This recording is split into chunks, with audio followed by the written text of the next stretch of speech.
here.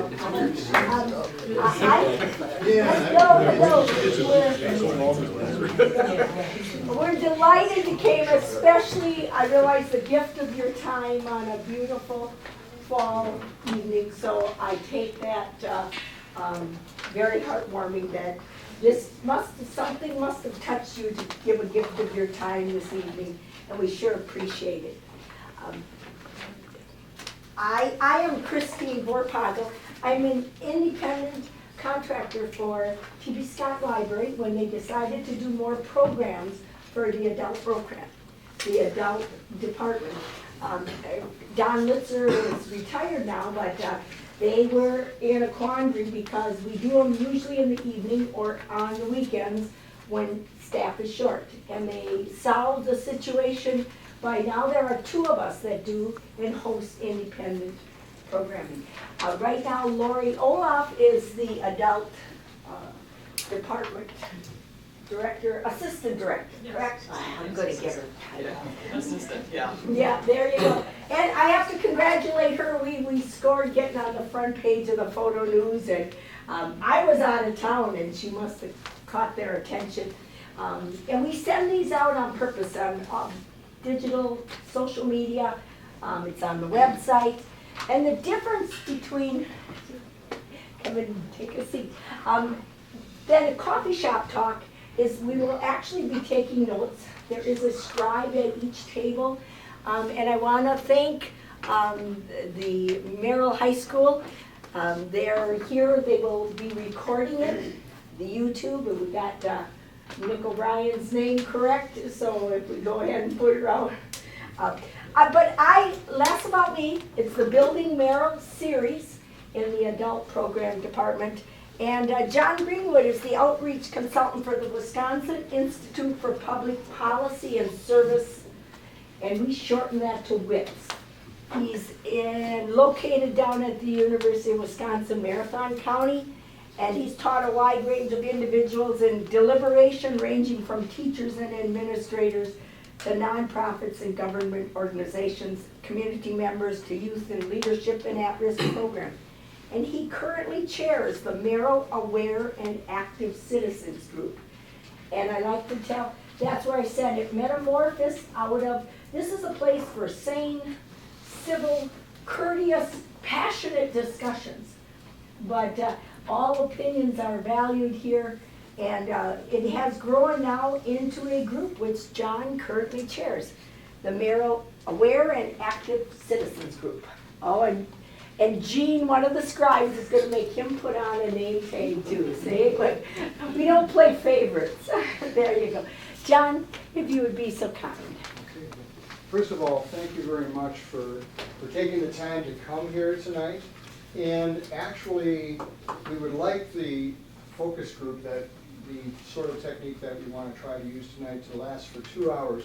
We did advertise it as from 6:30 to 8 o'clock. If you need to leave at that time, certainly do that. But we hope that you can stay a little longer, and we hope that it can be a very generative discussion.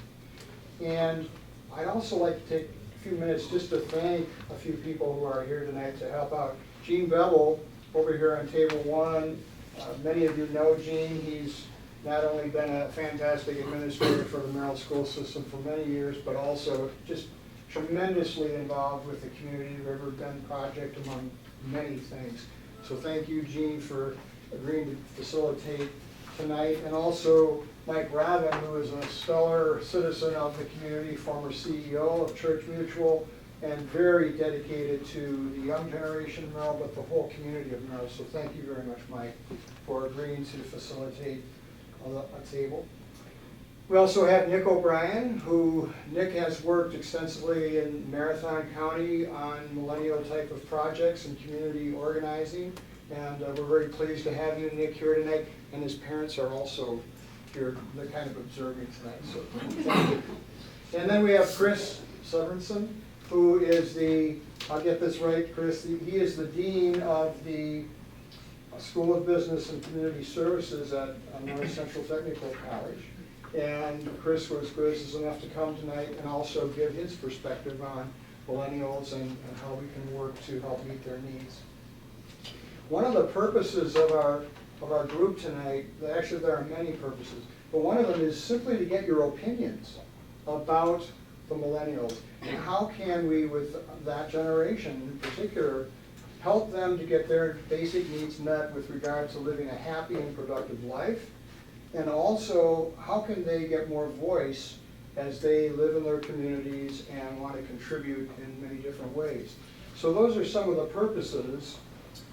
We're going to look at it in terms of a, quote, focus group type of format.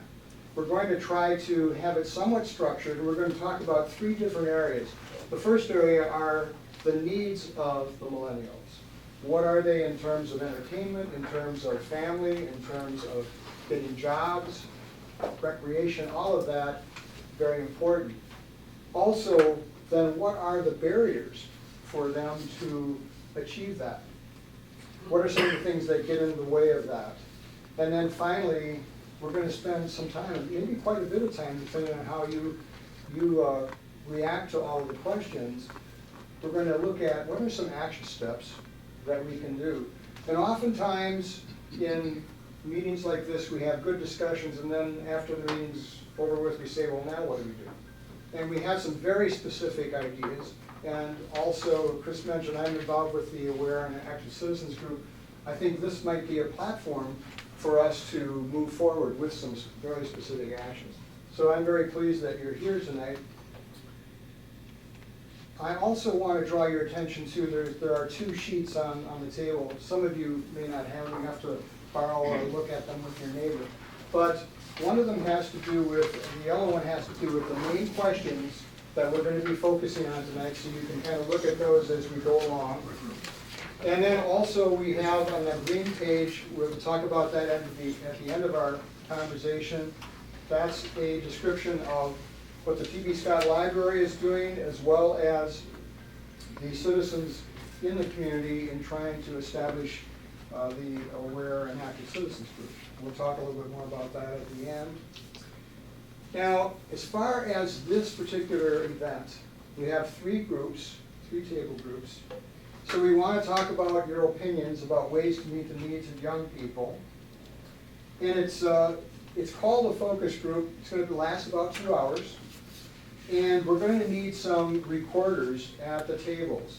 And we already do have 3 people who volunteered. Lori and Chris and Jean have volunteered to take some assiduous notes, as we're talking at the table. However, the facilitator is going to ask one of you as a citizen of the community to volunteer to put some and record some of the suggestions that you make on the flip charts. So we want to capture it with notes from the recorders and then also notes from the flip charts. So we'll be doing some activities with those charts. We want to encourage everybody to participate. And we may do what we call a round robin, where if there's kind of silence, and people are thinking a lot, we'll just go around the table and just ask your opinion. You always have the right to pass, but we want you to feel comfortable and hopefully everybody can participate. And of course, respecting each other's points of view, even if you disagree. At times during this conversation, you might be uncertain about your opinion. I don't have maybe expertise in this particular area. Don't worry about that. What we're after is how you feel about it, what your gut reactions are, what your experiences are with the questions. And in the middle of this, we're going to do this focus group stuff for about an hour. Then we're going to take a short break, kind of a stretch break, and then we'll decide if we're going to take a gallery walk, which is another little technique that might get us up and walking around. We'll see how it goes, and we may do that.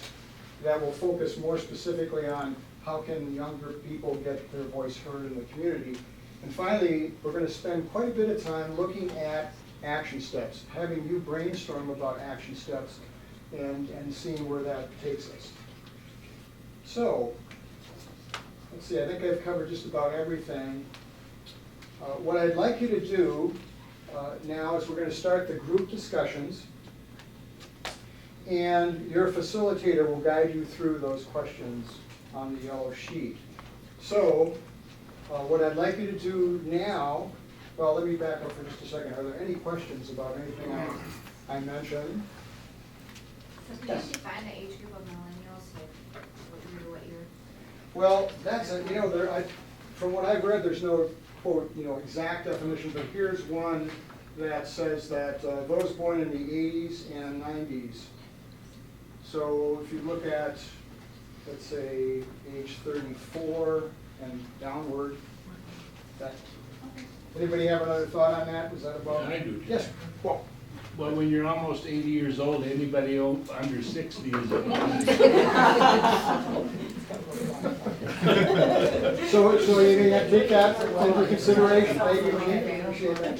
Okay, so the first question is, and this is for everybody at the table to discuss with their facilitator. And the question is, well, first of all, introduce yourself, of course. But why did you decide to come to this focus group? And is there anything you would like to learn from the focus group? So why did you come and what do you want to learn? And we'll call it Go For It. Are you facilitating here? Okay. And Nick, by the way, is going to be a floater. He's going to kind of sit around at They're going to different... instigate. All right, so let's start.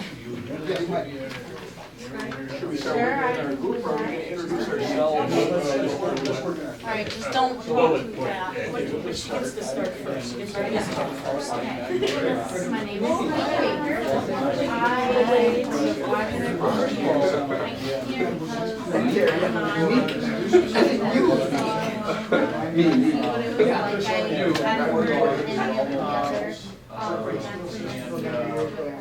I'm very interested in as a whole because you're a teacher. Understanding Anyway, so, here about a year ago, so I'm like getting more involved in the community. We need to grow Merrill and come at healthier place, and we need the millennials to do that for themselves, which is key for things to happen. Plus, there's fun. Would like some more fun. I'm Kyle Goldby. Dave Johnson, city administrator. I've been to all of Lived the in Merrill my whole life. and I'll be ones that are coming up yet. Basically, to have both input and good information on what people would like to see in Merrill. And I'm a part of this group. And Don was here until June, till last Yeah, I year. guess I I was, just hope this will be a I worked here at the library and helped put together this series and it's gratifying. to see Pam that Moore, I moved here about 23 years ago. certainly vision this program. And also, I lived out of Because town. we want I to lived create in something Merrill. that people all It was Baker, that's why it- going to the grocery reflect store. on our community and figure out how it could be, But my kids did go to school here, I've got 3 kids, so be welcoming. I would like them to either stay living here or come back when I'm done with school. And I would like to continue living here, and I would like to possibly work in Merrill. I drive over to West every day. And I would like to see Merrill continue to grow and get better. So I've been kind of surrounded by young people, thousands of them. The last time I was involved in anything. And I moved here and I'm for family reasons, and I like it very much, Part-time. but I just kind of look around and say, where And my kids are in school, so I was and involved I'd in like to know 4-H, what and I was things we can involved do in to community make stuff. better, School system, to make school an board, environment where people going to want to meetings. come, or they want to stay, and Well, boy, it just seemed like Merrill was a dying town, and I'm glad to track see them that things into the are, community life. people are trying to make it better. Without And them, so I'd like to know what is going on, if they're sitting in I'm Derek Wellnick. Good. I've Laura, been you're to also most of these. You're here because I got you working. Yes. I'm working.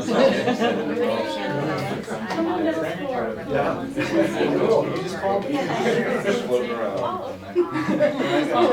We have a young person action committee. We prefer the term young person because millennial kind of has negative connotations. Anyone from really At least if they're under 6. So I'm really grateful. family from cradle to grave. Oh, and Belong perfectly to the millennial group, so I'm interested in seeing how we can grow that segment of the population. Also being quite aware that our median age is 40. It's half county, well north of the millennial age. Going at it, and I would like to give more perspective. We're interested in this discussion tonight and bring it back to like the young people that can be made about making something happen. I'm Justin Novitsky. I am the director at Outstretch Teen Center next to the Cosmo. I'm also a youth pastor at Merrill Bible Church, so I work with teenagers, and I see a number of young people, 18 to 20-some. First question on the board, and I'm gonna just add a little Curious bit. on what more we can do for them as I'm trying to focus in on high school and middle school. And I'll just say, I see that there's a need my for parents were raised graduates, here to get after my dad involved. finished schooling. When I was born in Milwaukee, we moved back when I was 4. Well, as I- John had mentioned, My family was here. I really didn't have a choice whether I wanted to move in here, but I stayed here. Why, after I finished schooling, I was living in California and I finished schooling. One of the reasons I came back is I had a job offer. So that brought me back when I was 25 years old, and I had family here. And I got back in, I had a job, I had family, and I really love this community. It's important to me, I think it's a good place to raise kids.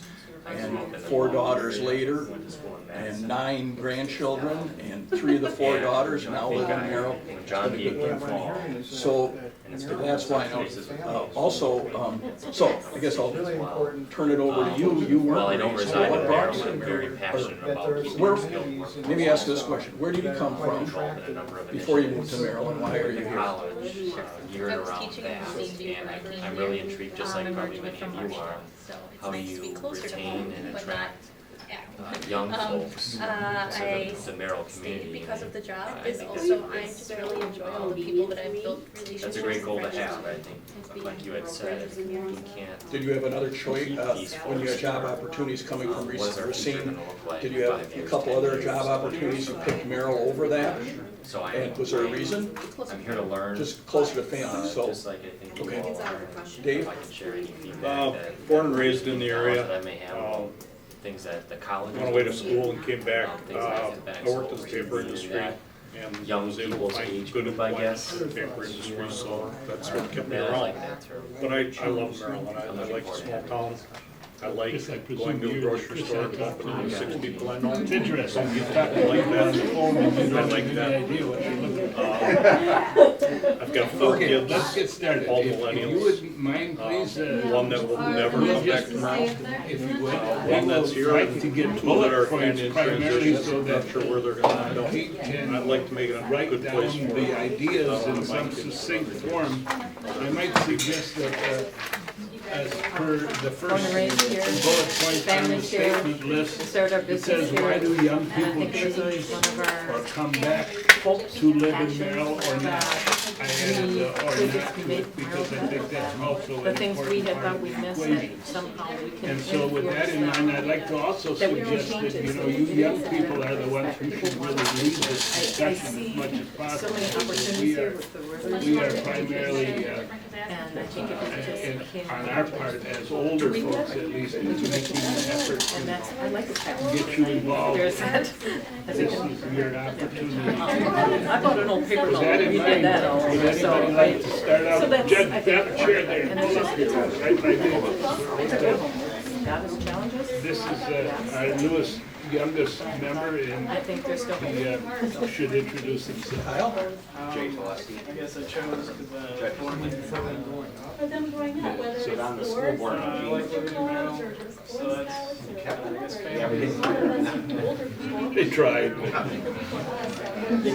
Jay is Some of the recreational opportunities. millennial children as well as younger children. We're not too far. He's been involved in the community in a multitude of ways over the last 30 years. So, Possible I to. look out for your. to go back to our initial statement, would you kindly like to all respond as you may have thought about this? Why do people, I originally came here family, kind of because of okay? My experience. at least part of the family here at least somebody was. People do have a tendency to want to come back to their own families and their own relatives, and sometimes as a friend to a family. Okay, very good, family.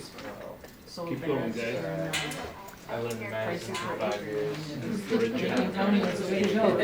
It's amazing. You could find a job in Wausau, and that was our, and then the school was. I interned at Church Elementary Mutual school, 2 years ago, and I liked what they provided for the community, You live on a home that you bought, how much acreage do you have, are you on so it? I Right now, we have full like time here 36, last 37 year. acres, but we started out with just. Yeah, so one. John Built a house covers mine you know, too. outside of town, so Easier and smaller. it was.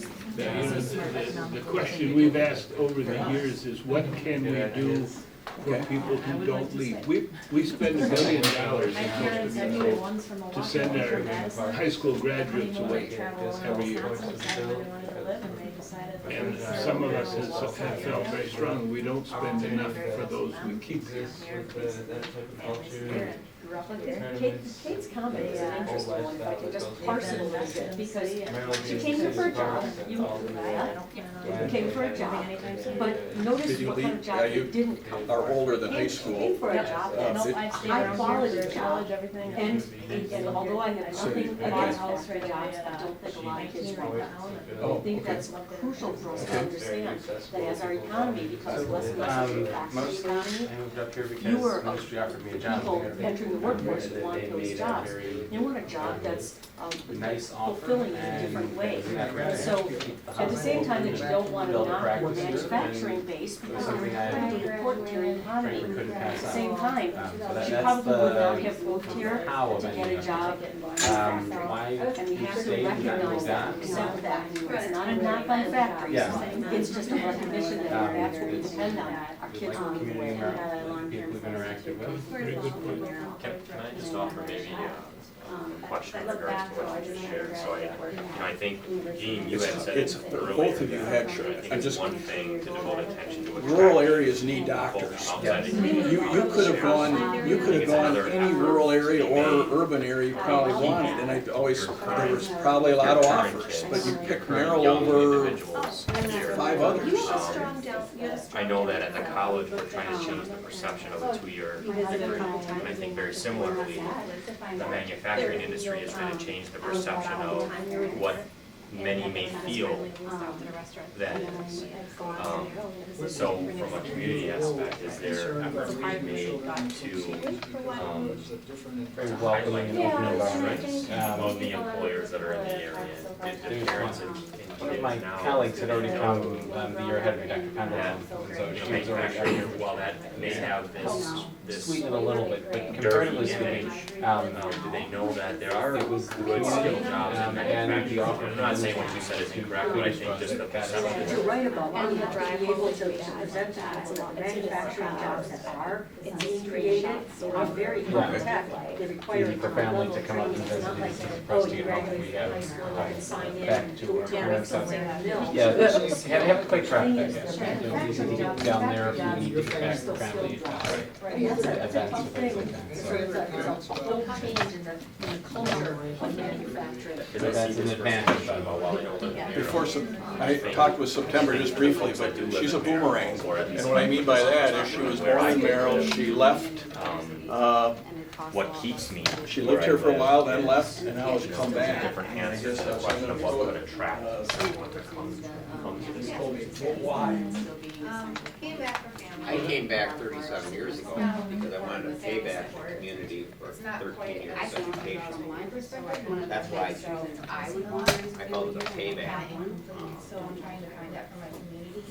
for what I had been given. I think the scholarship program. So I came back and I And one thing she mentioned to me, I appreciate that in a small town, when she came back, we all talked about family, she came back to family. I'm not trying to put I it on the started spot, my but own she law actually office in town. left sometimes because of family, because when you're in that fishbowl or family can make it or break it. And I mean, that's it's trying to make it or break it. So anyway, came back Okay, with some sort of training that then allowed you to start your own business. And that's Well, and I a think different it's subject that you we know, should address at some point, is what can we do wanna to come back help and work young with people you. start their own businesses. just briefly, if what that's makes you what they happy want. We've always that had a good you're school here? system. we actually- Yeah, I mean, we it's- don't have a good it's- school it's- system, it's- we're not gonna I've have. just had that You conversation. talk about bringing jobs and We everything, but I mean, initiated the a school happy system, tech school program system, I in think Merrill. is right up there as being as important Or unhappy. as having What's jobs this in the around community. instruction? And I've always I'm heard gonna people switch say, this well, here we don't to wanna the, do a veteran community How law How about, session. Heather, what do you think? I mean, I've been really I mean, happy. it's important to have jobs, but Back we're for not in a intrinsic veteran reasons, community law success too, and are it's, three I main don't, things. yeah. Lose some healing purposes, I came back, Right. Mhm. the only obvious choice for me. Mhm. But if they live here though, I mean. And I really like came back not knowing what I was going to do here because so I'm very happy my education really doesn't have any place in money here, which is environmental and sustainability. And Oh, sure. It's around So, a lot yeah, of those are your children. Just gonna jump I'm in. kind of wondering why I came back. I forgot something. Would one of you please volunteer to put? Things changed so that your education did matter. And what would it take Right over for there. that to make Would something? anybody be willing If to? I could get a full-time job, investigation. I know, yeah, I know, it's all pointed towards me. Terrible speller, I would hate to mess up our words. So Trina, I think what we got there were certainly family. Do you want me to get a Sharpie Yeah, that's certainly a family, sense of family. Affordability, I came back, you said, was important. a few weeks ago, and he put it the best way I've heard it. Small town living, is that have something to do with Fish in a little pond where little fish in a big pond. fun or And sense of? if I wanted to be, How about the recreational, I think you're interested in the recreational opportunities? as a successful Natural career, resource. I would have went to the Natural, cities. But I wanted something else I liked, so I saw Merrill as the place I where I don't could know if make the anyone biggest else had impact. this situation. I was a professional in Wausau, retired at, how many years ago? May I 4 years also ago? suggest And I that really liked some of the it. amenities of Not the living in city Wausau. is I didn't mind the commute driving to Wausau for a full-time present job. I actually enjoyed the ride back. You never see the fall colors as beautifully as if you're seeing it every day on the way to I'm and a way back. hometowner And when I myself. got here, there I was came this from sense a of little town called relaxation. It's kind of like the chill out And trip, and I was my now whole in the chill thing, I down don't know zone. how you felt, was I to did get that the for heck out of 25 here. years. We I had wonder how many 1,600 other people are in that and, situation and find that to I be had never kind even of been an to attractive Claire when I way of moved living. there to go Well, to I school. can attest to that because I But I used to knew live I in wanted to Rockland. get out of As a Quebec. resident, And I I did also not knew mind I the did not want drive to at all, get that was out. before the Chicago, freeway. and then Do you work in Merrill or do you Worked work in at Merrill and I Wausau? lived in Vermont. Patients out in the community never Because we were on getting the lake, the and community I was had taken that care of exact because they were same part of feeling. That's so why I many don't mind different that other somebody subsets in my if you practice. work in It Washington, is now. because I get that I sense know of a like lot that of downtime. people That that do little bit of time in the So car. the thing about bedroom community depends on how you define it The next and time what you somewhere have else, to you're do. Also, I think they don't It's not come like, back you because never have to go to a cottage, you have to go to a different place. It's And different environments a where job you close to are our at a house, so different point in the week. homelessness for the Tom, I got a question for you. patients. You and Renee have been Nursing married home for a vaccine, number of there's years. one little Why- deal with someplace only running into like their Oakland. grandkids. So, how about the rest of you? Why do you think some people don't come back? Well, it's essential Lack of shopping Certain communities. and other amenities. Being a small town affords that. So you're born and raised here. Go off that, being happy with Merrill, community, I love. Well, they think we do more. I think the biggest reason for failure is because we try to make it better. We want to. Did you hear that? And that's one of the things that Can you say it in louder one tonight. more time? We have a son who's Arts and 24, culture, is working in Cumberland, and he wants to come back, but When I there was is in an high school, opportunity. it seemed like the city was dying. Okay. The So, shop was closing. you know, the variety of opportunity does not exist Um, here. The young So- people so in other leave, words, and one of the the only challenges reason is the that population is still when you say somewhat opportunity, sustaining you're is talking old about people. jobs, Employment. employment. There's a large variety of And that's today outside of this meeting part. I don't want to throw the city government under the bus. I mean, growing up, you know, you could graduate from high school and go They see the raise a family, increase in old people as we need to create amenities for get your 2 weeks that vacation, group. and But it's only live a going good life. The taxes in town. accelerate the problem. So in other words, would you say? You know, Derek, your point Good is well life, they taken, have all except I those have to tell you, options. right, there's a reason maybe for Certainly, they're all that. Because as people get older, they get involved, they make noise, they demand things. Left Merrill, or you That's left why you younger Merrill? people should be here to currently let at Merrill. people know what is it that you think we need to do better differently for young folks. And I think that's what you're trying to say. Yeah, I can absolutely agree with that. It's, I think we have to say that Right now, we my don't come business- back because we laugh. If my business wasn't I here, have I'd two probably, daughters that Have a business also. I'd probably go somewhere else. So having a come back to business the Midwest, established, because they're in the Midwest, for colors, but we lack a diversity So I have a question then. culture, but also, What I are have the my greatest daughter say challenges she facing wants young people, do her you sons think, today raised living in America? multinational, multicultural, For Employment. and she was opportunities for aghast employment? that she would go to a restaurant and not see a person. Yeah, what we, so opportunities for example. Sorry. One other challenges that young people have. So happy social. And he's kind of making funny, but Okay, so lack of job opportunities and lack of social venues, for And example, so- you're saying, and that was Laura, that hey, 14 the years 400 block is and kind of we're attractive still down there, you've got a lot of different things you can do. And it's actually worse because the varieties of diversity that if 15 or 20 years ago, we only thought of it in terms of black and white. Now, there's a much wider array that we're sort of conscious of, and we really aren't seeing that develop. So how do you attract that? How do you bring that into your community? Well, we do, there's a Hispanic part of our community that unfortunately have, for a variety of reasons, as you well know, have kept themselves almost hidden. And that's human nature in part, but it's also based on some fear that we're all aware of. I might also suggest in terms of these questions up here, we have a neighbor that is both a positive and a negative.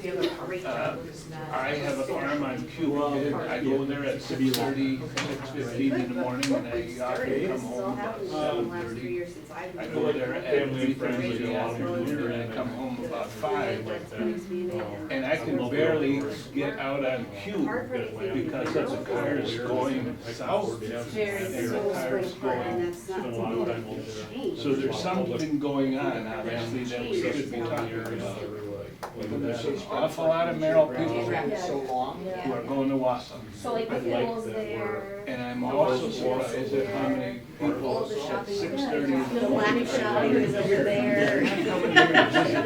But it's only 8 minutes So they away. must be coming here to work. For a kid, it's still for a kid anyway. That's right, they're using their walking, they're using their Maybe bikes. they're coming over. But can we talk a little bit about, you know, what does Wausau do to influence people to live in Merrill? One of the really smart things that Wausau has doing with that river I've called it the district Wausau is not effect. narrowing down I've said to that at one other meetings. demographic. They've got loads of beautiful condos. Looking at it over the and last, retirees. you know, They're bringing quite a 3 bit of money decades. to keep things Wausau going, has and become then very attractive to young people. If you read the paper, they're trying to attract has millennials legs. too. But it's much more You could take attractive. a note from that in Merrill. I look at Wausau, how it was in 1980 or 81 when I came back to Merrill. You didn't have the Apple and the Kohl's and all these glitzy type things It's an that attractive, keep going. bigger You cities get have. it, very enjoyable. You don't have everything with the big Yeah, cities. obviously They Wausau, have a lot of I think we're all in the agreement that Wausau's narrow downtown area, has whatever. kind of you know, we're able to wrap our mind around what how walkable walks downtown is, but in terms of like the metro area, I mean, we're experiencing the exact same problems that are happening in Merrill. And so, you know, and the greater the geographical footprint, you know, the harder it is to keep some of those municipalities or those services or resources or assets closely connected to one another.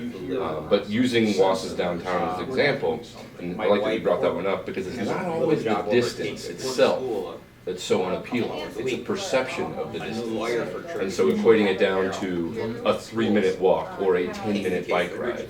I mean, think about how far you can ride your bike in 10 minutes. I mean, you can do a few miles, you know?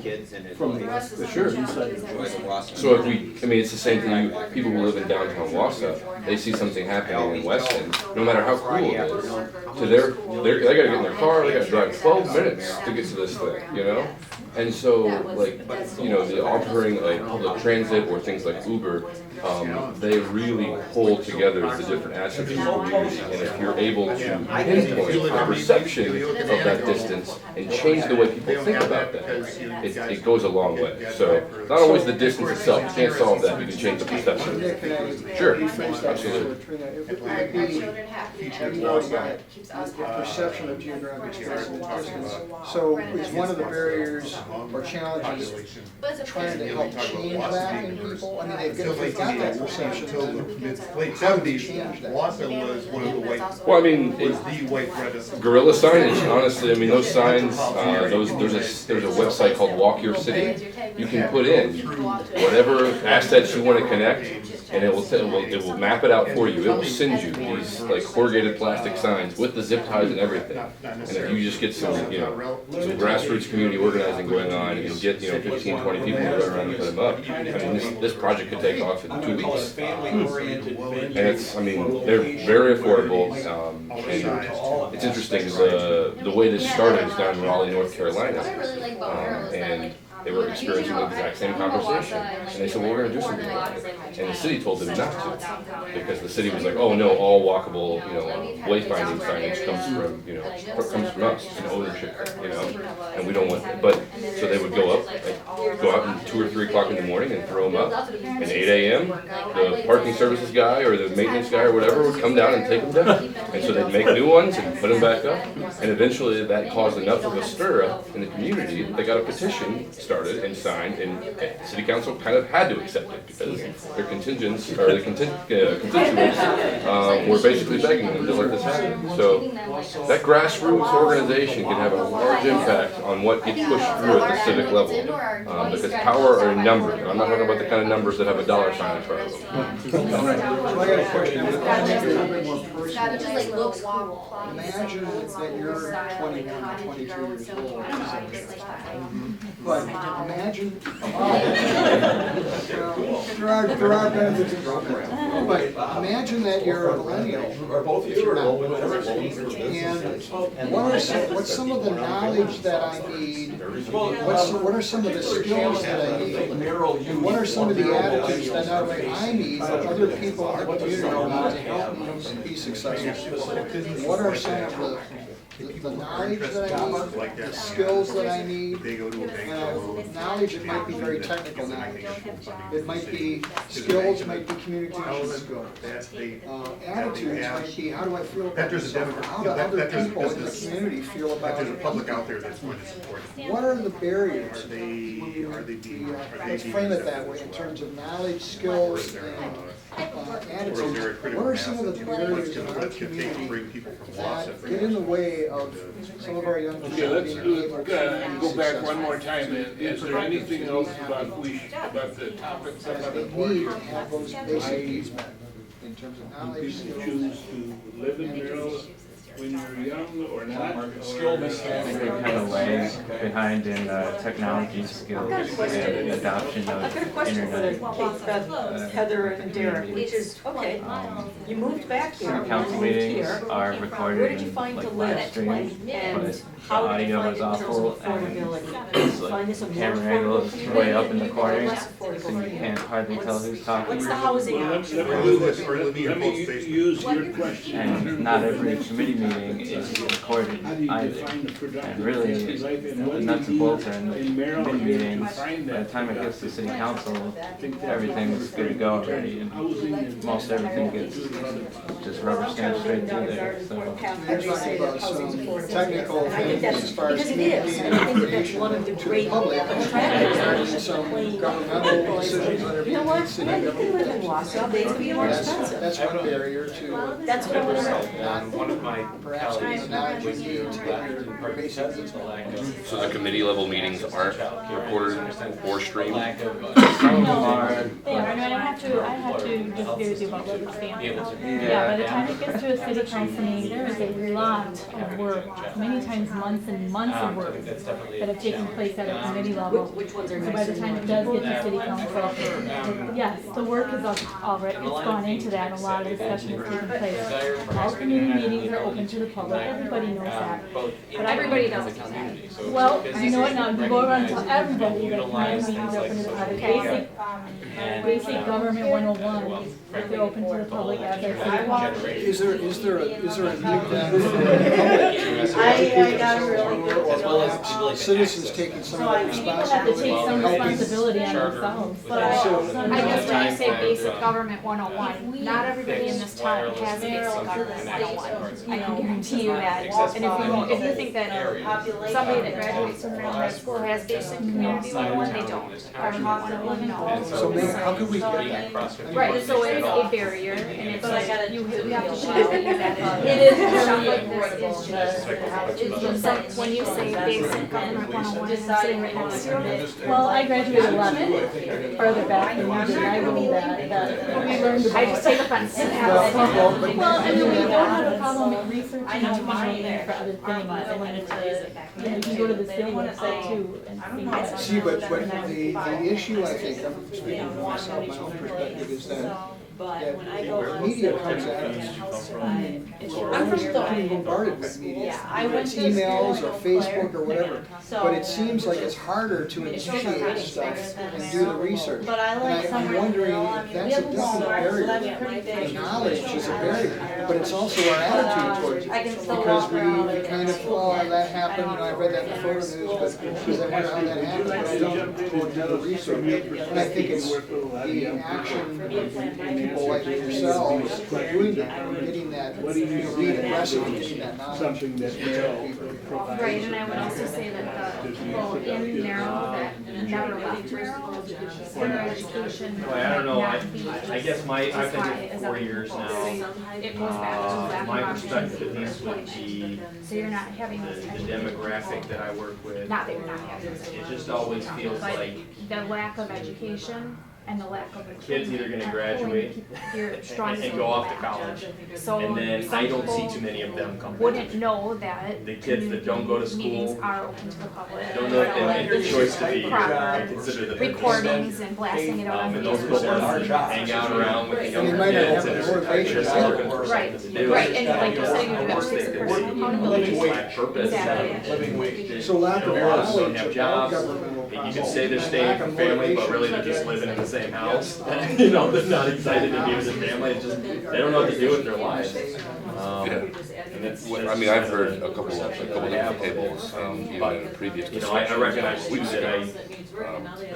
For the individuals in the community that are engaged civically and are at these committee meetings and these council meetings, you know, I don't see as many of those ones that are going up. you know, they are obviously civically knowledgeable enough in basic government 101. I feel as though, well, I should say, they feel as though that understanding is not reciprocated.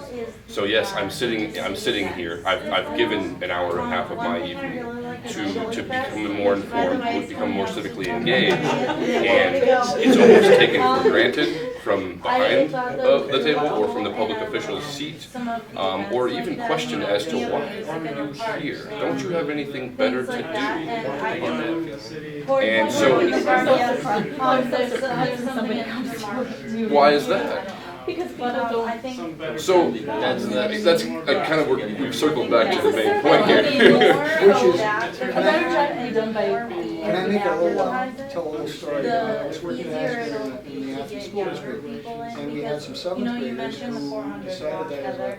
as a project, Maybe they just wanted to really talk to attracted the a school lot of board people in, about building a new gym in the middle school. Well, So we had 10 these seventh graders events, sitting at as the we table, get the word out, and we they're had the bringing maintenance crowds and and grounds more and committee more and the school people are board sitting coming, there and looking I at them. think that's really cool. And they started to talk about their rationale as to why they would But get a new gym. raise the cost of living, unfortunately, but, you know. I agree with what you said there. One day we I wrote that, think that there's a lot of different options, but one thing that I've heard over the years Really? is that, You know, but they didn't know and what maybe this has questions to been more ask. initiative Guess that we've what? been trying to Nobody had replicate ever some of done these that things, before. like the 400 block, and now we've got a different night of the They had week an where we opportunity do now, and it the was like concert in the the park. adults But I and heard that the there's council still learn more how to people talk to each that other. want to travel all So the way when to the 400, and it's citizens not just come the to big your city, meeting, Wausau. it's They'll like, go to oh my Tomahawk God, for you a number of came, the now same what events do we we do. do? They'll hit their And parade that's where more the so than they'll come to education is one of our really parades. And I don't know if that's because like, maybe those events I mean, existed longer. same thing So happens it's in just Wausau. I kinda mean, it's less so tradition now, all the that, committee oh, we've meetings, always gone out to to Tomahawk for this or council that. So we're chambers, gonna you know, keep are doing it even if we've got the broadcasted same by great event here in Merrill. And I don't know if we've seen, you know, who attracts these numbers and how many people are showing up at these different events. If we're getting uptick every year, as it becomes a long-standing tradition for us, you get the same reactions. but that's what I've heard is that people, We have kind of they like to turned the just corner in go that, out of town and that go to other public things. officials. And it's not a problem, they're used to driving out of town for things. Every weekend, they're off camping somewhere, We're not sure how they to got move their forward. places up north in Minocqua and whatnot. Or And they so they're just used to, like we're the people cool with that are 30-minute coming, drives why are every you weekend. coming? You know, what are you hoping to get? Probably And not are you hoping to stay? Yeah. Exactly, you know, there is a value to having people in the audience, and from what I've gathered in my short time in talking to people from Merrill, I don't know that Everybody knows value you. is You know, sometimes it's nice to go necessary. to a larger city or As much someplace else, and as it's been, well, we normally have these meetings, other public meetings, but they give the impression that they're kind of behind closed door type of meetings. to be in sort of in everybody's The value of actually having people in so the that might audience. that might be Sure, part of yes, it. civic engagement. In which case, you want to try to make sure to make Merrill a destination for people from other places that are.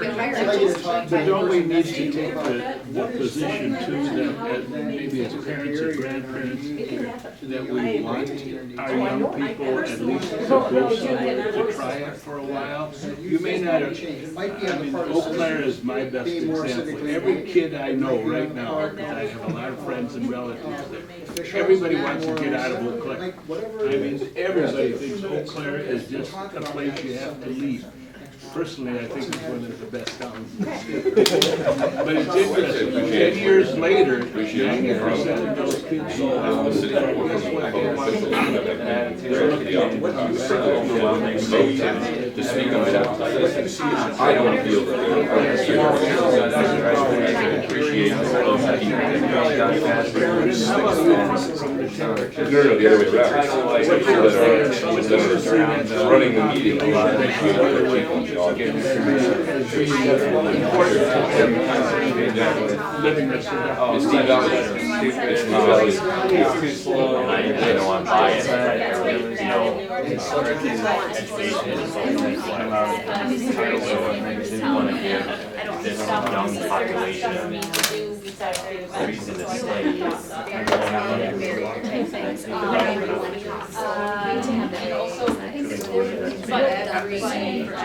And I would agree with you. Felt like which one of Merrill has into that same they come back business, energy to promote social media not paid change.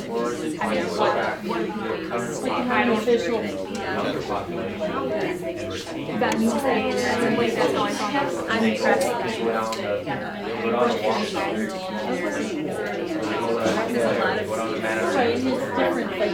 What are the reasons? A lot of that is it can be frustrating, and, you know, kind of, I'm tired of, like, I don't go to city council meetings as often as I used to. Yeah, I lived outside city limits, unfortunately. You want my address. Talk about How I think that that is my experience. population wise. That's what I'm just letting it work out. I'm be part of it and not What a millennial want. You can look at a plethora of Harvard business review, reputable Gallup polls, and they gathered in terms of how do we keep our young population here? How do we attract young populations to employers? How do we retain our young population at our places of employment? And there's so many different answers to that question. But I think a lot of them, when they gel together, it's this young population wants opportunities to further development. Out at the market, it's pretty nice. They stands out there. So you're saying a lot of you and I talked about, which I think is very timely in terms of the discussion tonight, is what can education Sure, there's this community and one maybe attract that's unfortunately a stereotype. Merrill has to offer. What can we do to instill an opportunity for All money this way. we have to I've met to further develop myself, whether that's I think whether that's if the appreciation and the value of their involvement, their engagement, of their voice isn't recognized and if that's something that lost on that's who you're back. Well, why would I be willing to write here? Doesn't necessarily appreciate I care about, misrepresented or about where we put the news, around the sidewalks or whatever. Again, I go back to, it's not being, if you get elected to a public office, and I feel as though, my opinion matters. No, you're only the vehicle. You're only really the vehicle to be on behalf of Perhaps, maybe you can have a millennial voice is. you have young people here. Maybe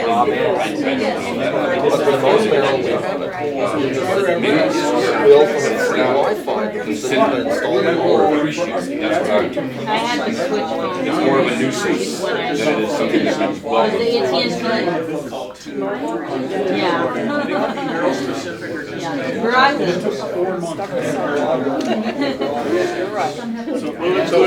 Let's go to the next topic. What related, all of these things overlap, folks, but how do you feel, I mean, Chris alluded to it in some discussion.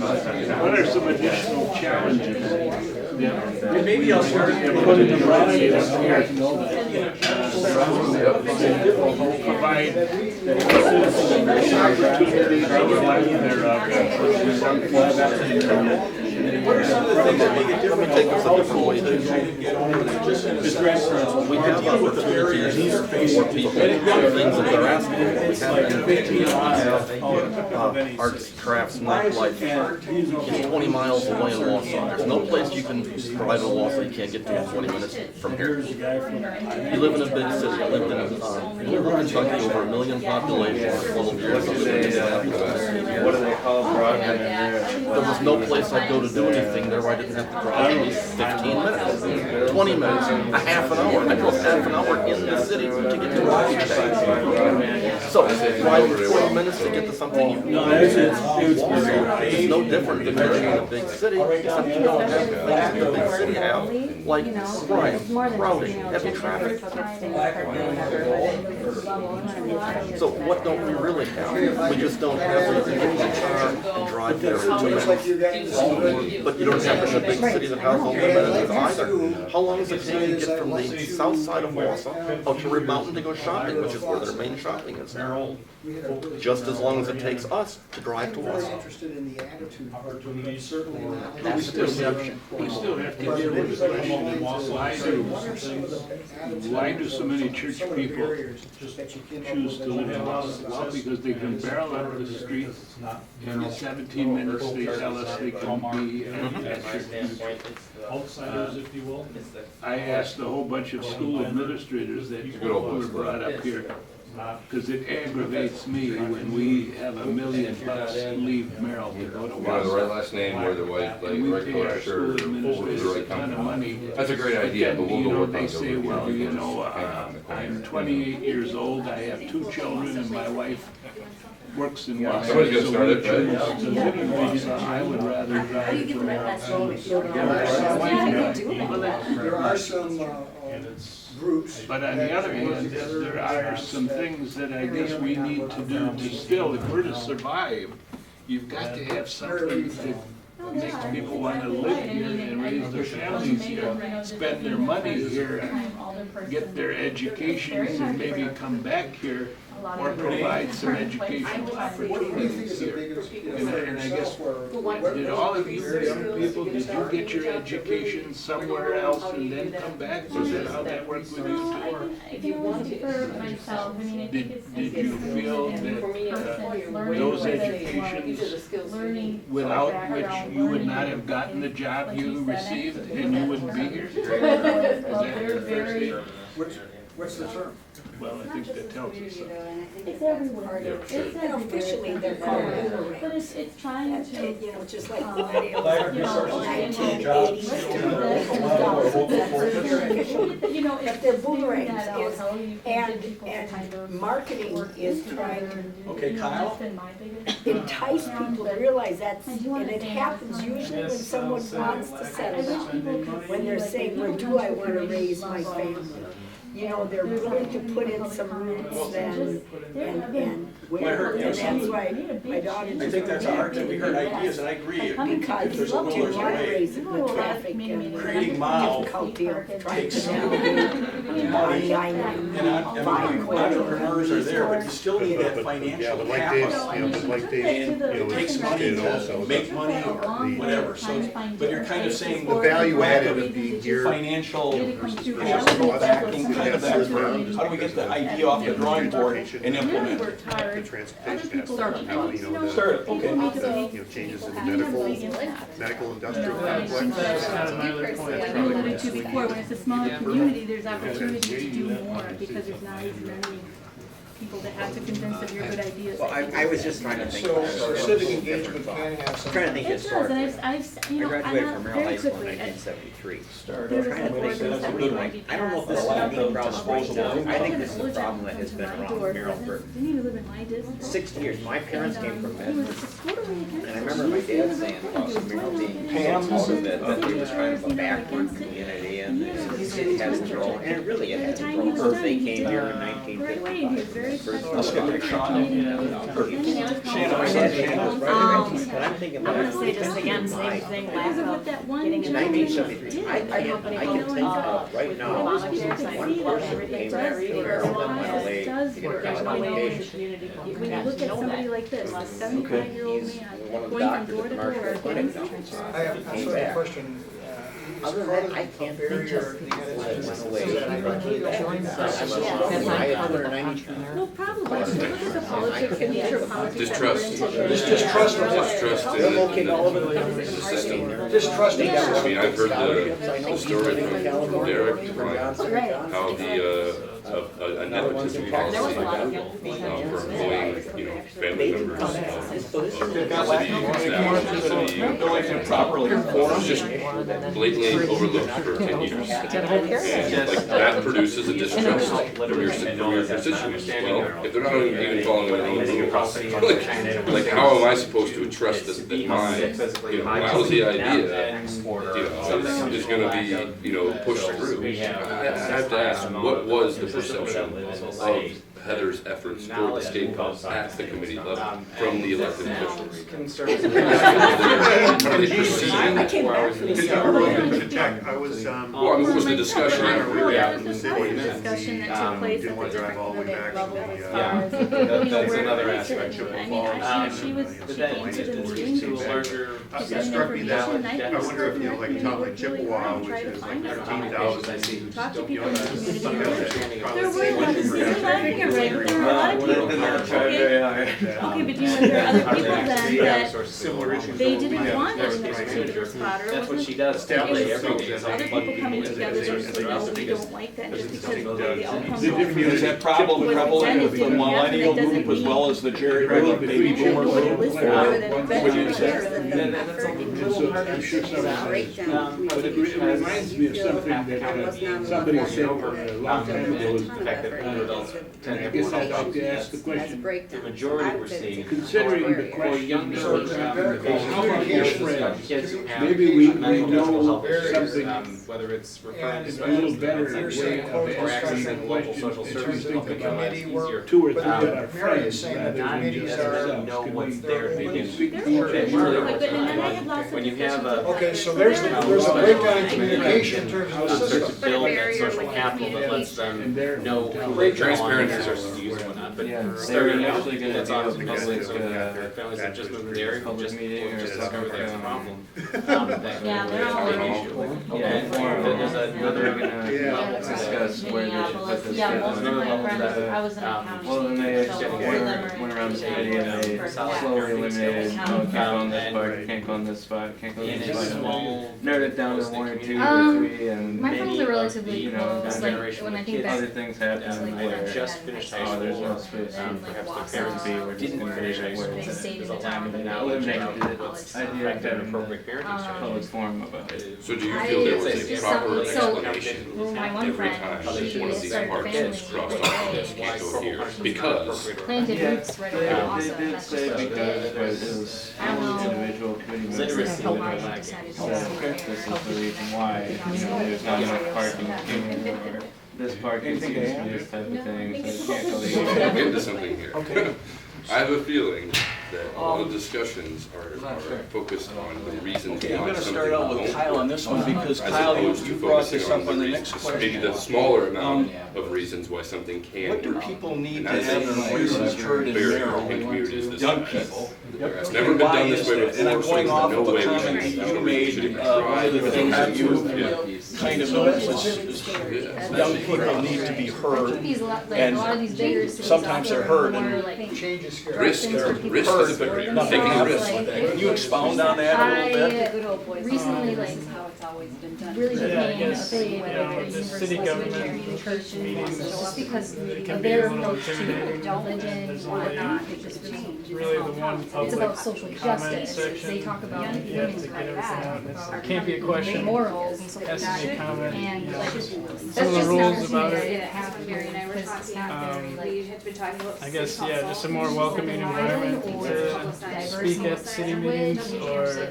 being relatable to people. even certain community groups. And that's Maybe exactly a what little it more says, I don't listen to Duncan open Family, to I new don't look at the ideas. library posting, so that's another communication. I guess I'd like to point out that the Park and Rec Department has been really open and welcoming and good to work with for the most part for disc golf Just three spots stuff. right off the top of your head. So just That's how it's done. maybe they should take after the Park and Rec Department a little more, I guess. See, Pastor, it comes back to I your mean, I did point. for my kids, you Sure, know, you something did. as simple as that is 50%, people signing up for well, that, you know, it's like 54% of our graduates gradual, left town incremental. last year. We've seen success in the That's use still of alive, social and we media only as had a way civic engagement tool in So Wausau, at the that's city still level, and also in 100 Marion kids County. now at stayed. the Do you feel, level. kind of that, do you feel respected, or do you People, feel, the individuals. I'm gonna kind of go on, do you feel have self-esteem or confidence in yourself to go in front of a city council committee meeting and speak as a 25-year-old feels that way, and how do You can't we, expect them to come to you. I know everyone's You want them to be different, involved. but There's a certain, to a certain extent, you have to come is to it one where them. just confidence comes You with can't just age keep and saying, we experience? printed it in the newsletter, I would say that somewhat. not people that are It's under the age kind of of just 35 and intimidating or, you know, because it's just, you they're gotta on a evolve. podium above you. And the process, the system has to evolve with the society, otherwise, And, the system and the society are going to become Yeah, I disconnected. guess not what I've experienced is that knowing all the rules and It's stuff. also and perhaps important more increasingly, for Makes it a the little ones who intimidating. and don't really have another to option. present both sides of the story. you've been, I know you've been at Just frame meetings, it is there, in terms of, well, how do you gain that, other than just experiencing that, For those speaking to the, benefits to leave as town. well. Yeah. And We literally podium give them or more money. But to go But, away. you know, it's hard to. Another barrier would be engagement. Engagement on whose part? Right, on my part, to be thoroughly engaged So a in barrier the, is citizen community engagement. right, engagement with everybody, I would say. But community members won't be engaged if nothing's going to change. If they give up their time, if they show up, if they do what they can do, and there's a sense, whether it's true or not, that I'm not going to be heard, it doesn't matter. They've got to have some initiative. My perception. I've got kids to raise, I got stuff to do. I'm not going to be Maybe I should time turn this there. around. Does having a family when I you're mean, that, 24 it's and not your own, older. I know, but, and you have to understand, this happens for myself personally, whether I'm working at the government level or just as a citizen. The outcome that you want, and if that doesn't happen, that doesn't mean that, I mean, my mom changed it. You wanted The it to happen. perception Right. of, we tried to take school, it was just shut down. If that happens Yeah, and over and over and over. And I wish people wouldn't feel that way. You know, I mean, I've been there, you know, but you just have to be able to tell yourself you tried and you at least were engaged, you know, and But what I'm hearing is that we can do other than generally continue to work on the barriers. I just had a quick poll for all of us around here. Who has a cell phone that has Facebook? I quit Facebook and I don't have I it. don't That's okay. Facebook, I'm That's sorry. okay. Okay, you don't They Facebook? Okay, that's fine. Maybe Okay. not as big as. So, who has, you know, when you're from Merrill, when has a, on the, I mean, I we think live right that's a here. good avenue. This is the better and I think part. So, and I feel comfortable too, but it's, so I mean, I can The say avenue of communication, the way that things become. You've hit on a really crucial. It can go instantly to someone and someone can see it and make that decision if they're gonna go, if they're not gonna go, make time for it in their schedule. There's Little League, there's baseball all over the The vehicle that's being used to communicate. Like Because somebody Facebook social media. No, Well, now, there's not the barrier is that the vehicle that's being used to communicate is no longer the most relevant vehicle. Yeah. As I played sports, That's what we're missing. as I played sports my entire career, and we had a schedule. Like, so you looked at the schedule, and we had on the calendar that this is what this is, this is what this is. Now, these jobs on my schedule, this meeting isn't on my schedule. So we said, I just don't know. I don't look at photos. I just me, personally, I don't. A lot of them are jobs that people want, but they're the jobs that are available.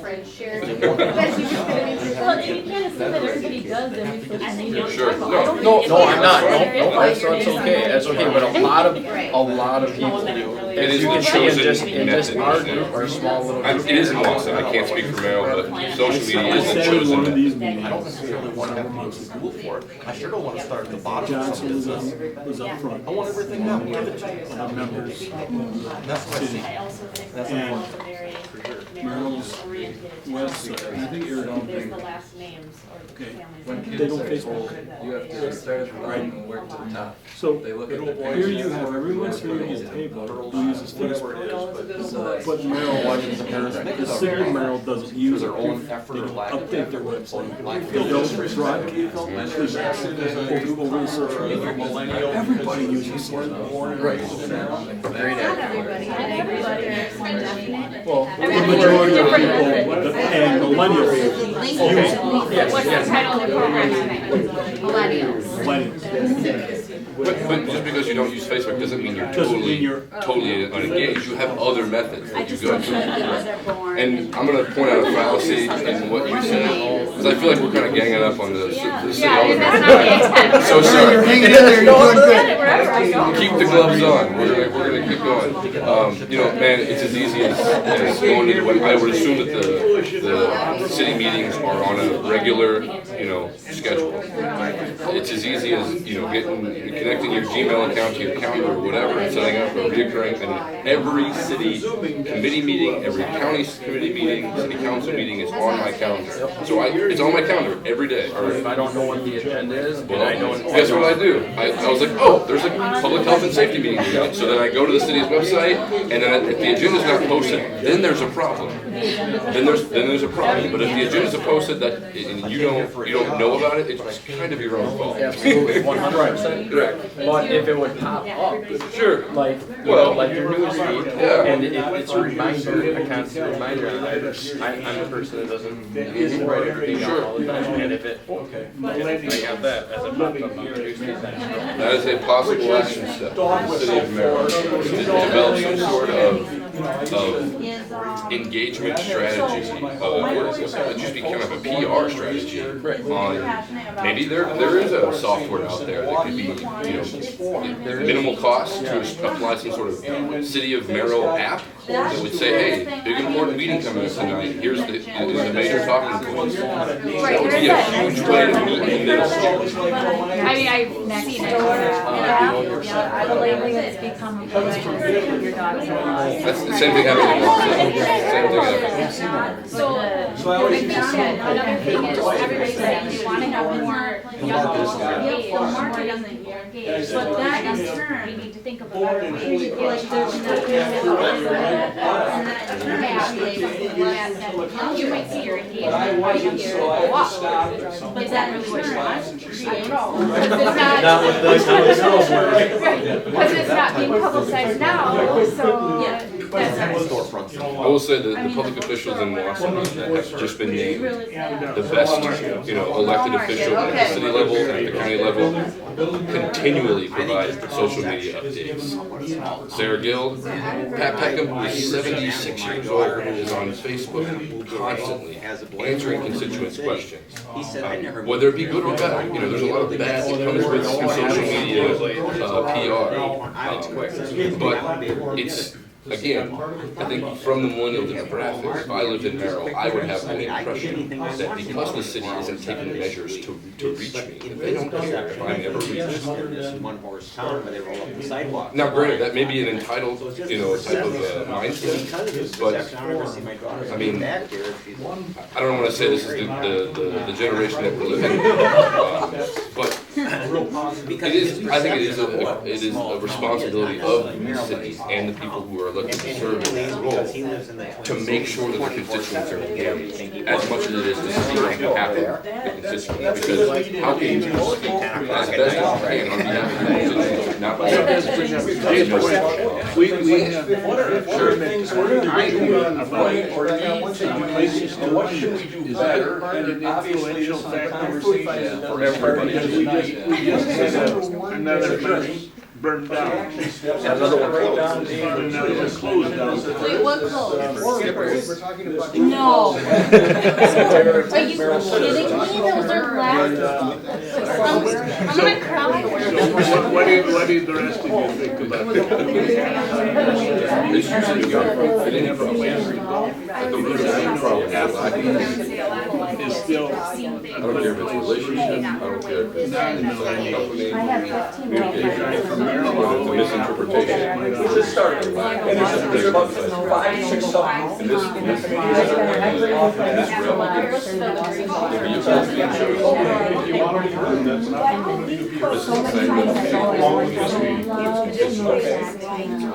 Are there other portion of it other items that Merrill or individually shows think you can do or collectively to get started or create plans to see?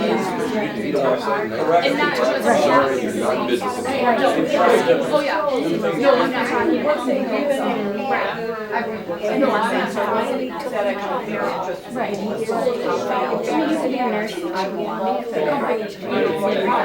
And more or less when your husband finds a job, you know what I mean? So that's what I do. And then when I worked in law, At the same, I mean, it's like going to. How do you folks feel that Chris's comment that great equalizer for everybody is really education? You can work from always has been. And What do you think we could do? mean, I And, hire. Would you suggest we could do, maybe it's not applicable just to you, but to the circumstance in general, what could we do in Merrill to have to equalize educational And that was opportunities? probably had also. It's not just people that's a male, And I want to like there's generation, coming out of generations of uneducated, it's not necessarily, right now, but it's uneducated, they're getting education because they're doing what. But you have to break that cycle. We're trying to, we're gonna be setting up. Well, I don't know about university, but having Like after doing that. university opportunities. We already have a presence within DC here. Right, so we're gonna. Those that are more people involved, know, you know, people know what it is that you talk about. It's nice to see other from outside, well, one is the same folks. Rasmussen, Well, those types of. We pay more than the University opportunities, college I'm opportunities. sorry, what is DC's presence? Center of Excellence. Fire, police, they're also doing training with DNR officers, they're There's a also. forestry, isn't there? They're also gonna be opening up with I guess the question comes back to this. People who are 20, 35 years old, what are those opportunities for them? They can go to those same classes at the same, Sure, you know, Paying back. maybe before I go there, I think just offer a question is, Stay back. education is very important, I'll be a lifelong learner. Is the Merrill community going to change the fact that there's not a 4-year university in town? No. And I look around the younger people audience here, and I go back to that initial question, is what attracted folks to Merrill? And while I think life, family is important, I would say that at least for this table, and I know from my personal perspective, what brought me to Central Wisconsin out of it was a job. So from an education standpoint, it's not necessarily just about, in my opinion, it's not necessarily just about someone in this community needing a college education, but are they educated and have that awareness, that perception of what is available? Do they know what employers are in town that have jobs available? And the paper, what did you say about, I'm sorry, what's your Dave, you had mentioned that the paper has, all these job opportunities every week, okay, but I would question, I'm gonna read the paper. I was just gonna say that, this young population is the most connected generation that is available right now. We've already talked about the challenge with broadband access or internet access. I think just that perception and breaking that cycle of folks know what is available because it's available in the means that they're looking for. those same jobs are advertised online. Any jobs that the city has, we advertise those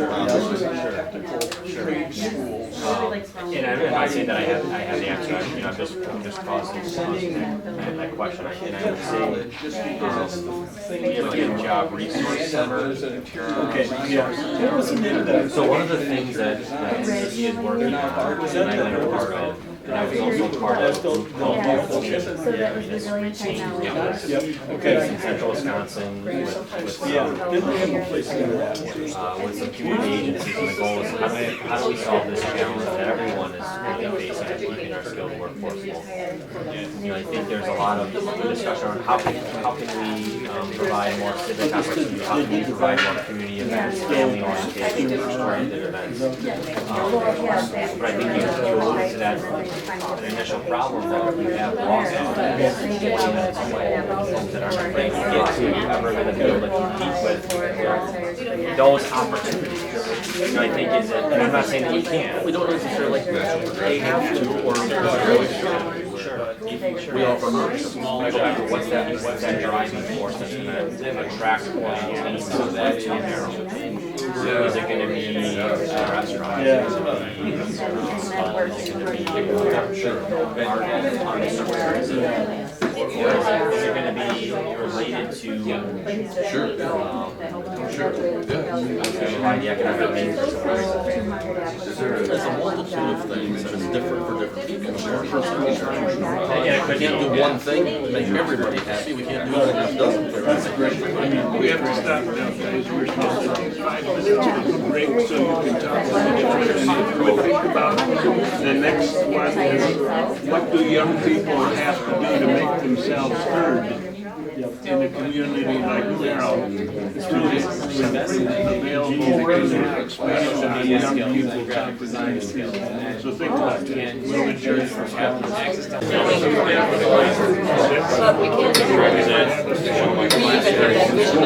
And now things are working out.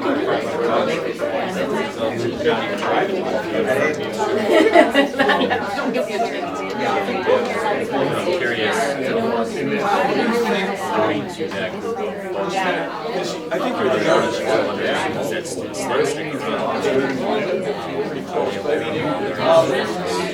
What are you doing to perform some of these different things? I know you're active in wanting to know what's happening in Merrill, you've got some passion, you're part of the Whatever, man, record, just are we just on a hamster wheel? and we need them. We're king of the day.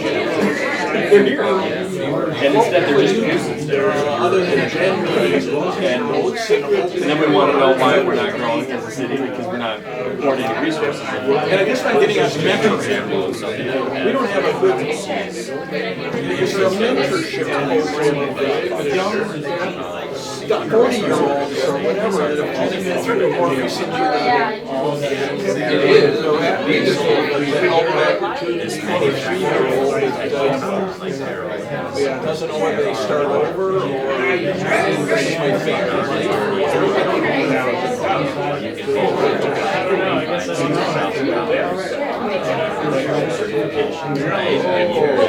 They need to see that. They need to say, hey, here's the thing. These certifications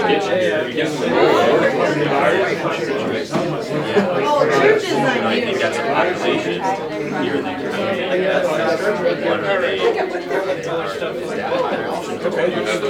We're doing good over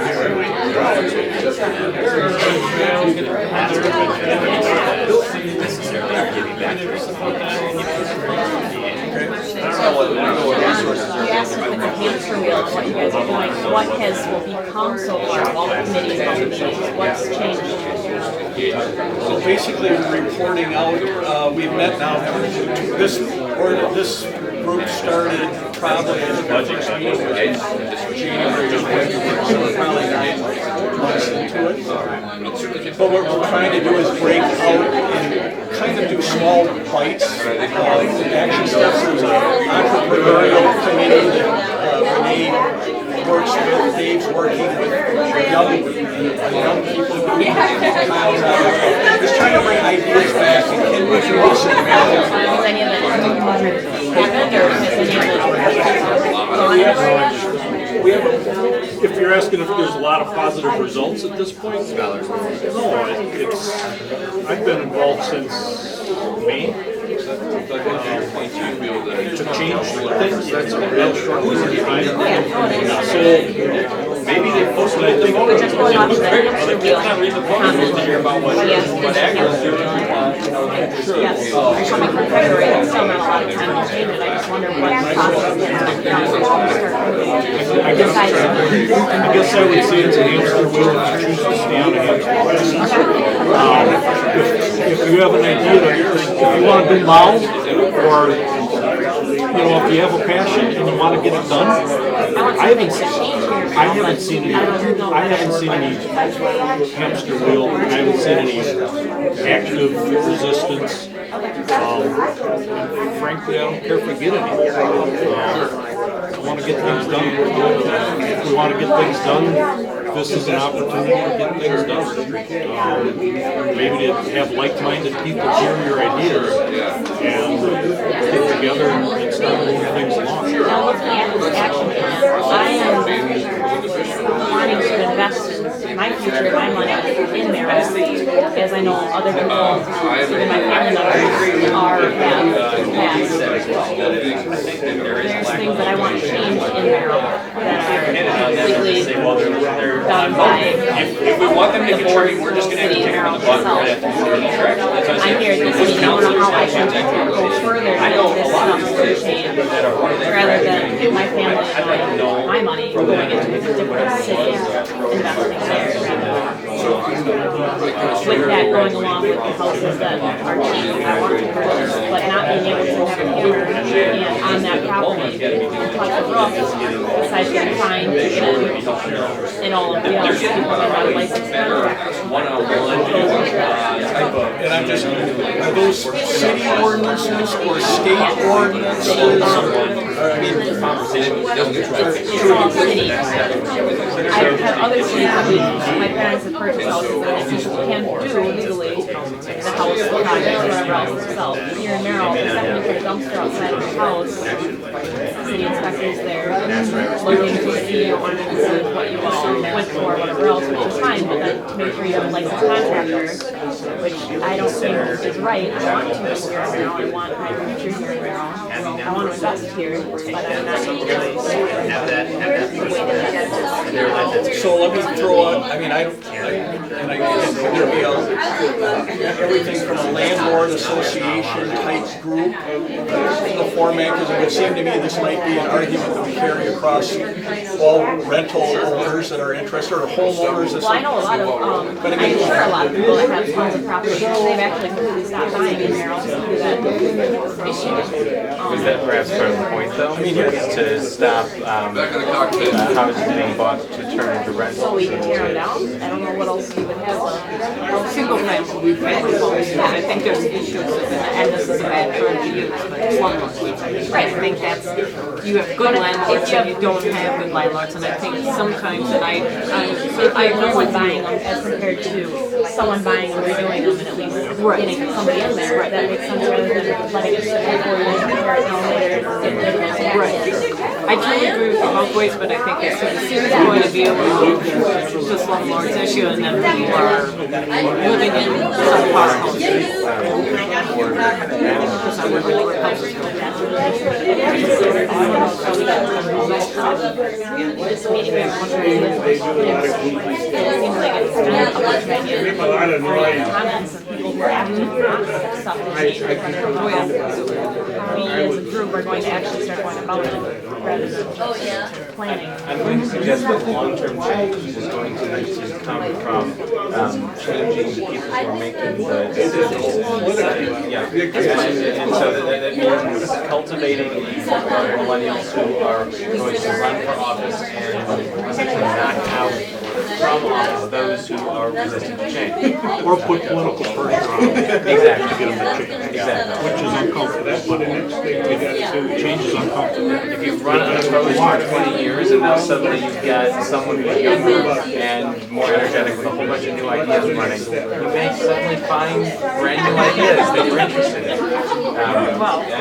that's an example It's getting the information out there. That's hopefully what to these groups is trying to get information, good information. That's sort of, I think, what started this is actually the fake information that goes out that we decided, part of it that was to get good, non-biased, real information out to say, this is an issue. And hopefully, like with your issue, we could say, this is what's going to happen. All the things that we How can we solve that? So the good plan. combine a few of these last Upgrade ones properties. because it all comes down to the No, but that, individual how question. can we allow you to do that without? What do you want to do about it? Or what do you think But should we can leverage, do? we talk about kind of rudimentary social media. So let's help On the other hand, what we take a do list have, of your suggestions. I guess if I was younger, would have wanted to start a Basically, group.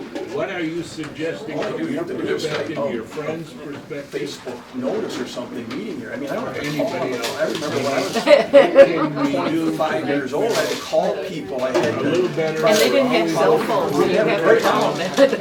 I can reach out and touch 100 For all people of to us, try to get them particularly interested in it if they would done young people. be focused enough to think about it before they go to the next social media thing about that. And of course, it's always fake news and that stuff, but at least it's a mechanism to put together an action plan. John and I and a few of us will meet afterwards and try from your information and input. Could I do it? What do you want to do about it? Right now. Do we have that in Merrill? Or we could pull 100 people from our social media. I think. So you know you're from Merrill page, right? It's always a good platform for social media engagement. And what's on your mind, or Merrill is on your mind, but I mean, there's two kind of blog sites in Merrill right now, but I don't know if they've evolved into something that's, I don't know, everything from recipes to checker churn and the sawmill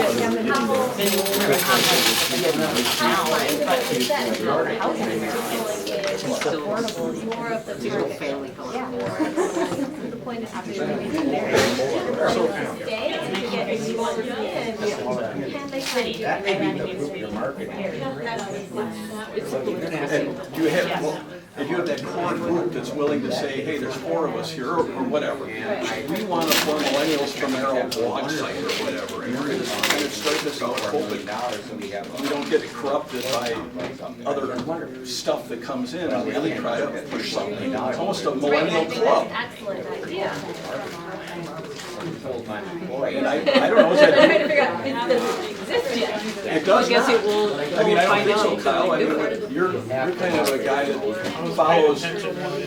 We're asking if on Facebook right now, we're trying to notice this. Well, I'll throw it up there. Say, we're concerned about this, would you come and join More fun us? events. Would 100 people hear that?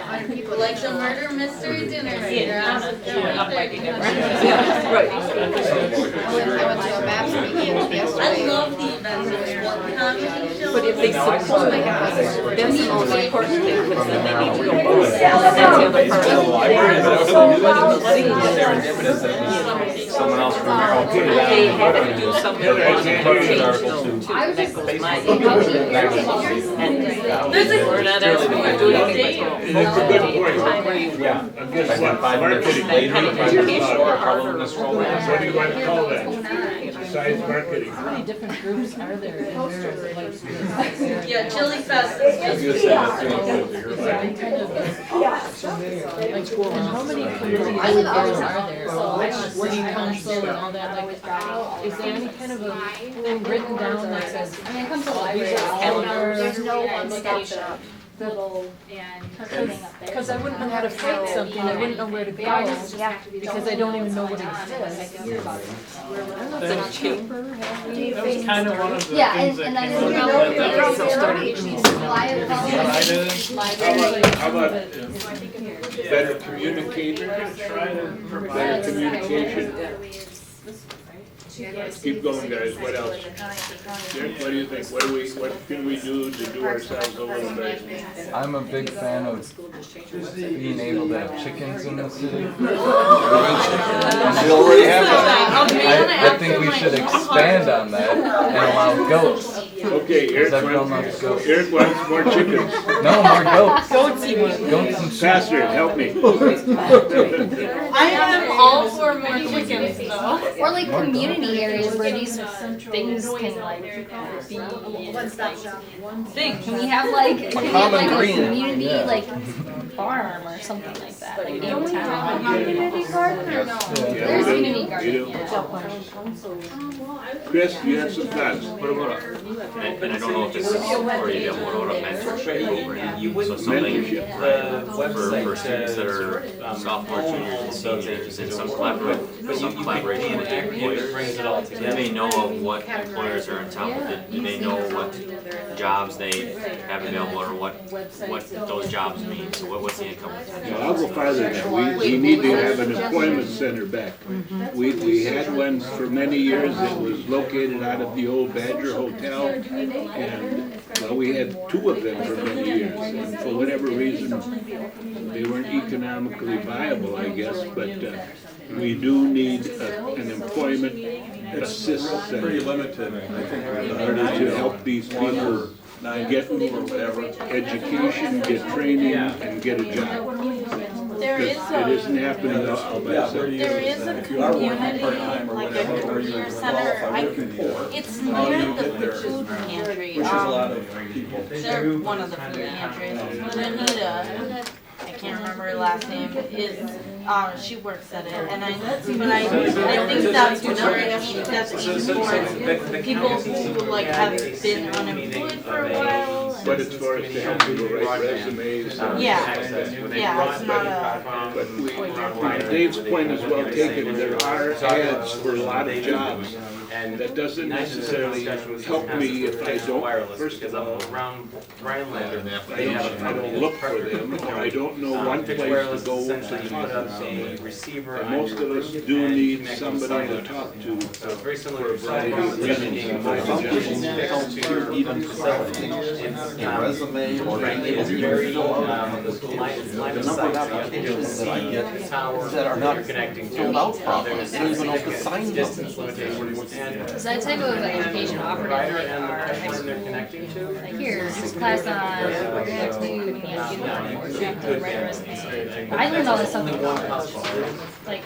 There is, because Chamber does, with the sophomores, like, they have to do fill out an application and they bring it in and have a cover letter, and I've done the interview. It's part of required English. She had a question.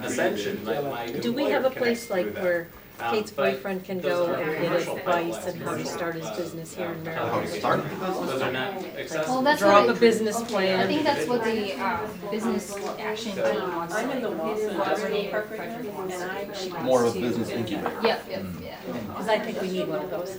Well, we do have SCORE, SCORE, it's retired executives. It's based on a point, but everything is done online.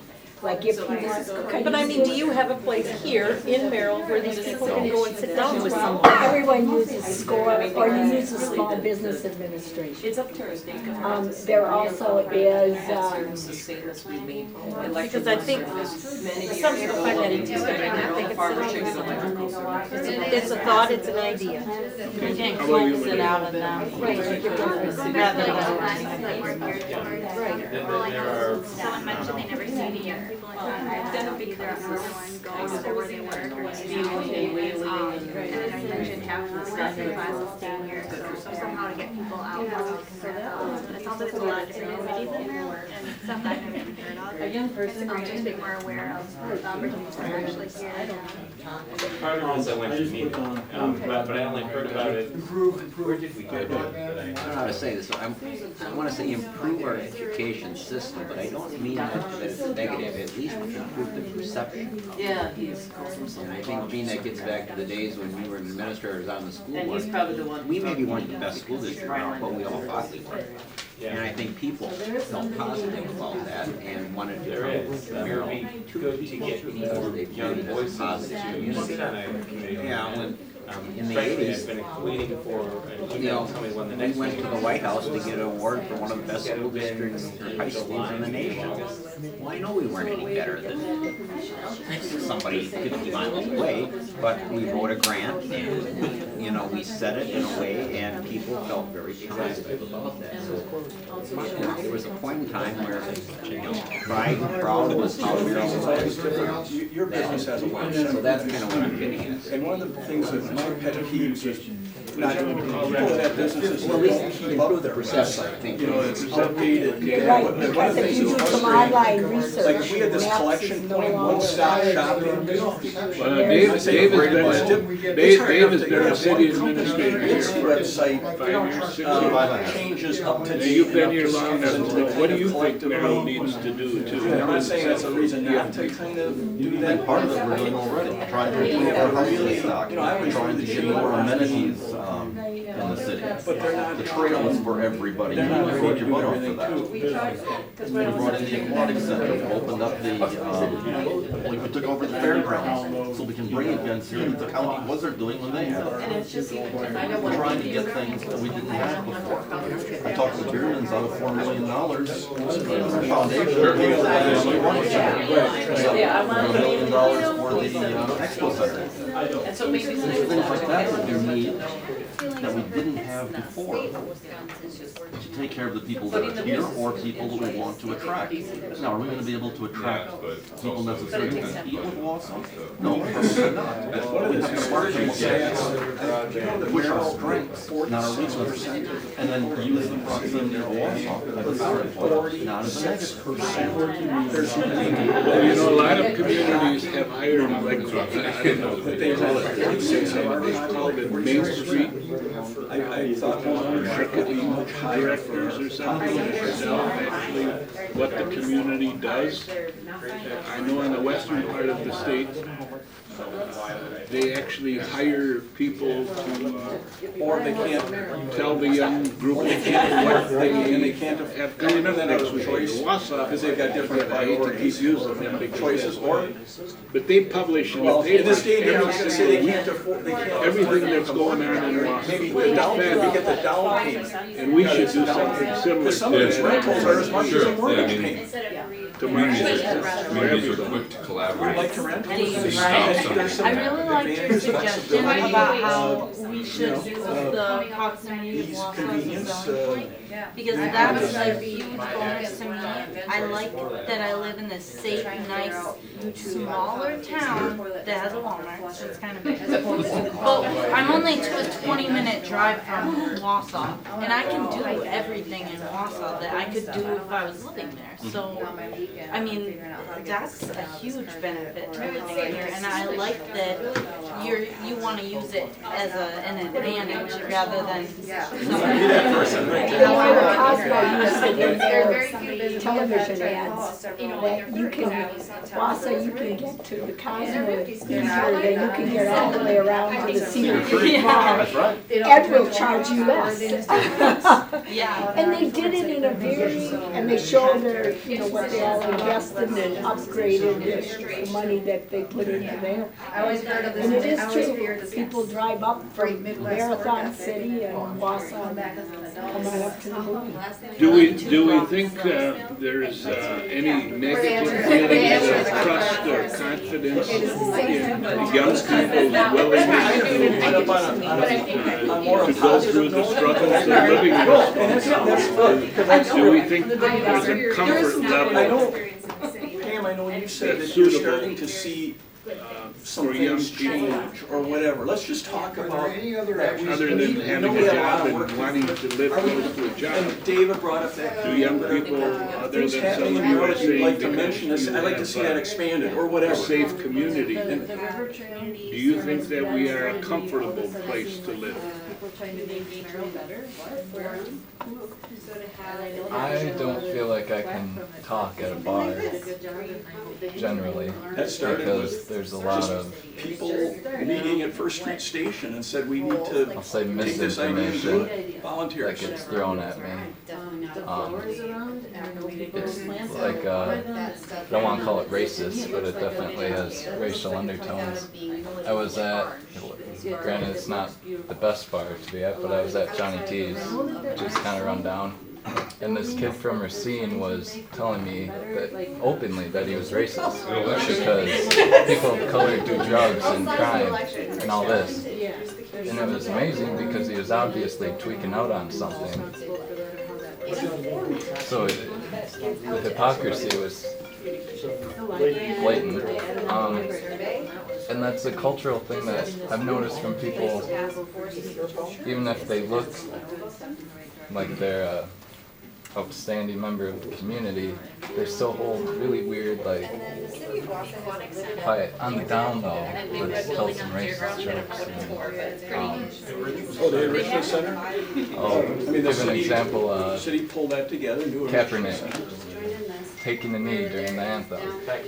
I don't think it's a big issue because, granted, like, I don't think it's in any way meant to, Used to improve and update. like a shot at service members. It was more of a, there's black people being shot by cops, and I want to make a statement and draw attention to that. And it, overwhelmingly in this community, everyone hates Catholics for patriotism. And it's so bizarre to me.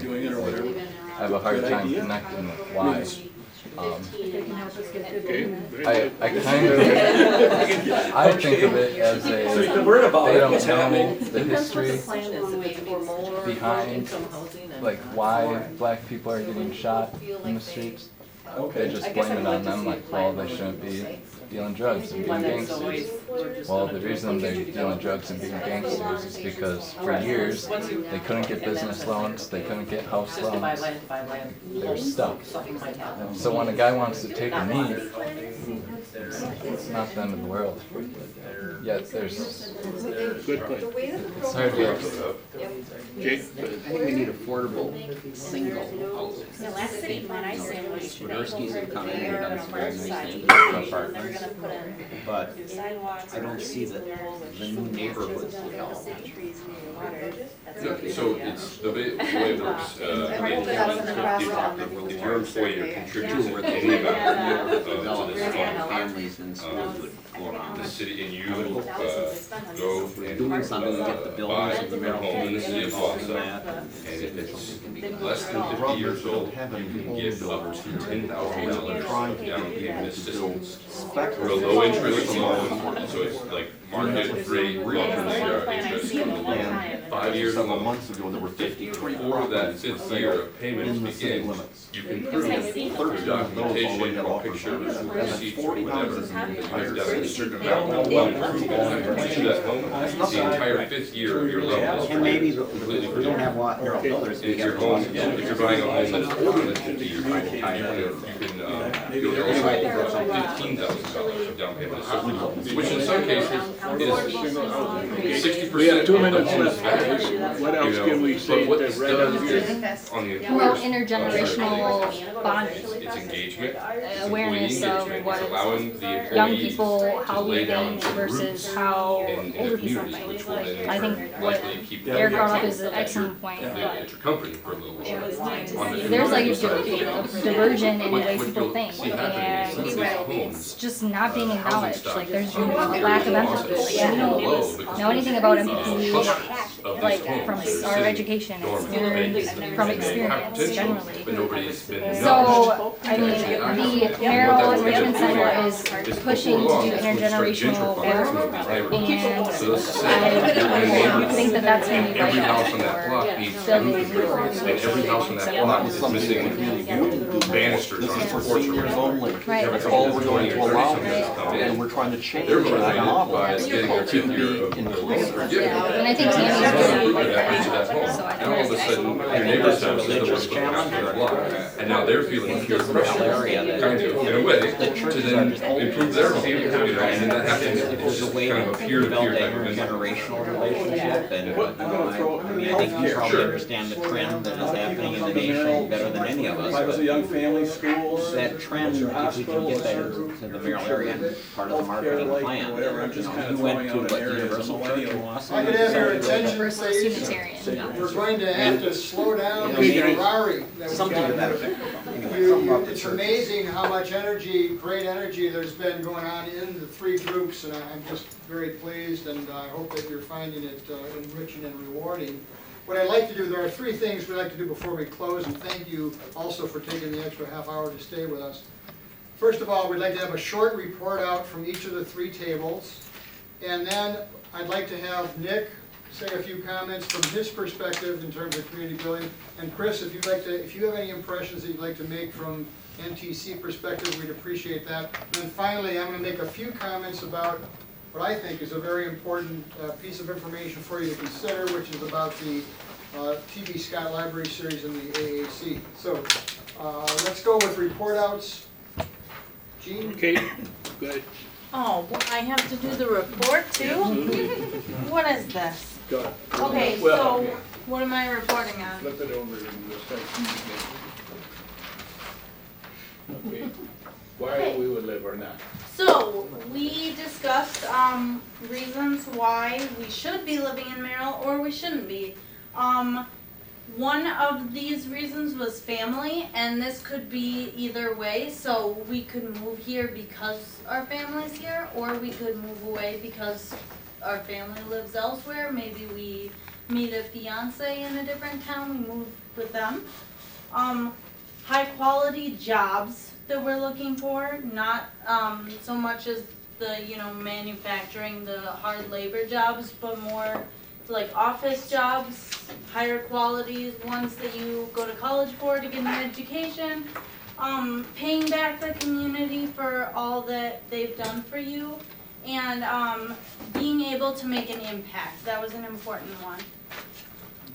We decided we do not have entertainment, arts, culture, nightlife, and this is kind of subjective. We have some of this, but not as much as, let's say, Wausau. And then somebody commented that we lack diversity, and that somebody had wanted to raise a family where there was more diversity. So that was important. How to live a productive, happy life in Merrill. Events. I love events. Chili Fest coming up, and development opportunities. Those were big things in how to live a productive life. The challenges of living in Merrill, well, you can just drive 20 minutes to Wausau for all your amenities, so why should we build up here? That was a big thing that was discussed.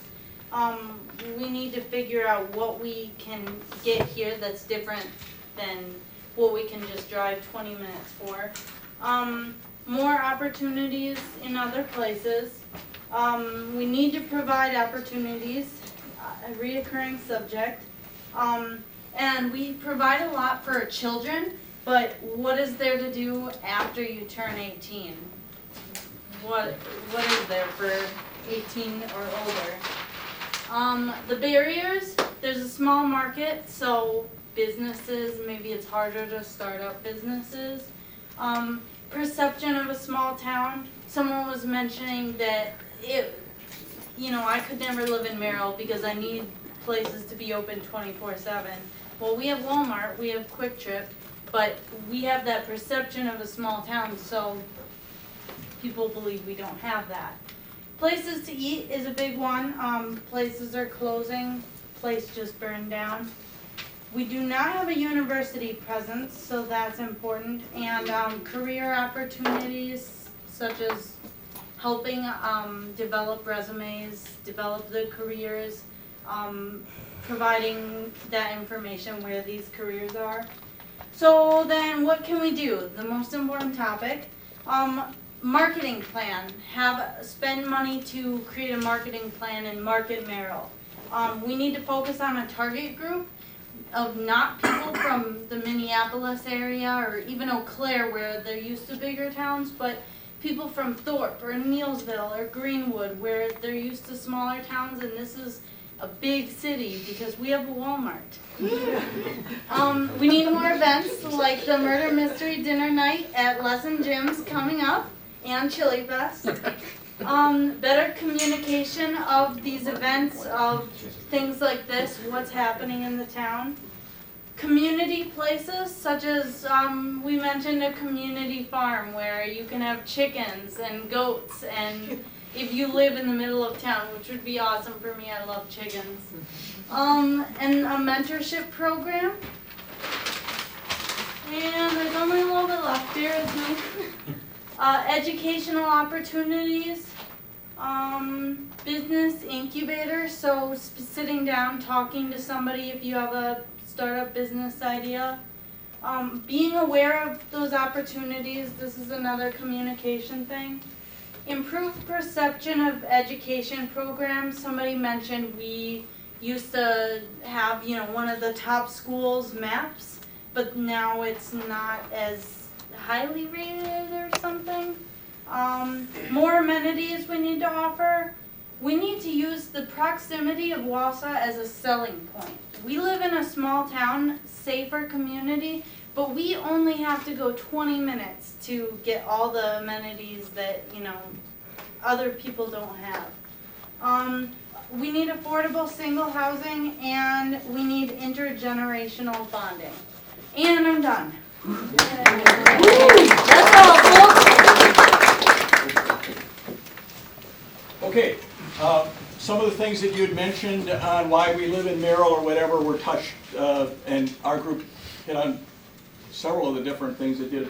We talked a little bit about some of the barriers that we sense that are in Merrill and for our young millennials or whatever. Whether it's paperwork or bureaucracy or even on online, it's just a lot of stuff that millennials, they might be capable of doing, but they don't like to do it. It's inconvenient. And that's probably broader than just in Merrill. It could just be a trend within the millennial world. There's a lack of knowing where to go to find information, just kind of that sense of either there's too much out there, but it's in diffuse areas or whatever. There was a sense of just not knowing where to go to get information.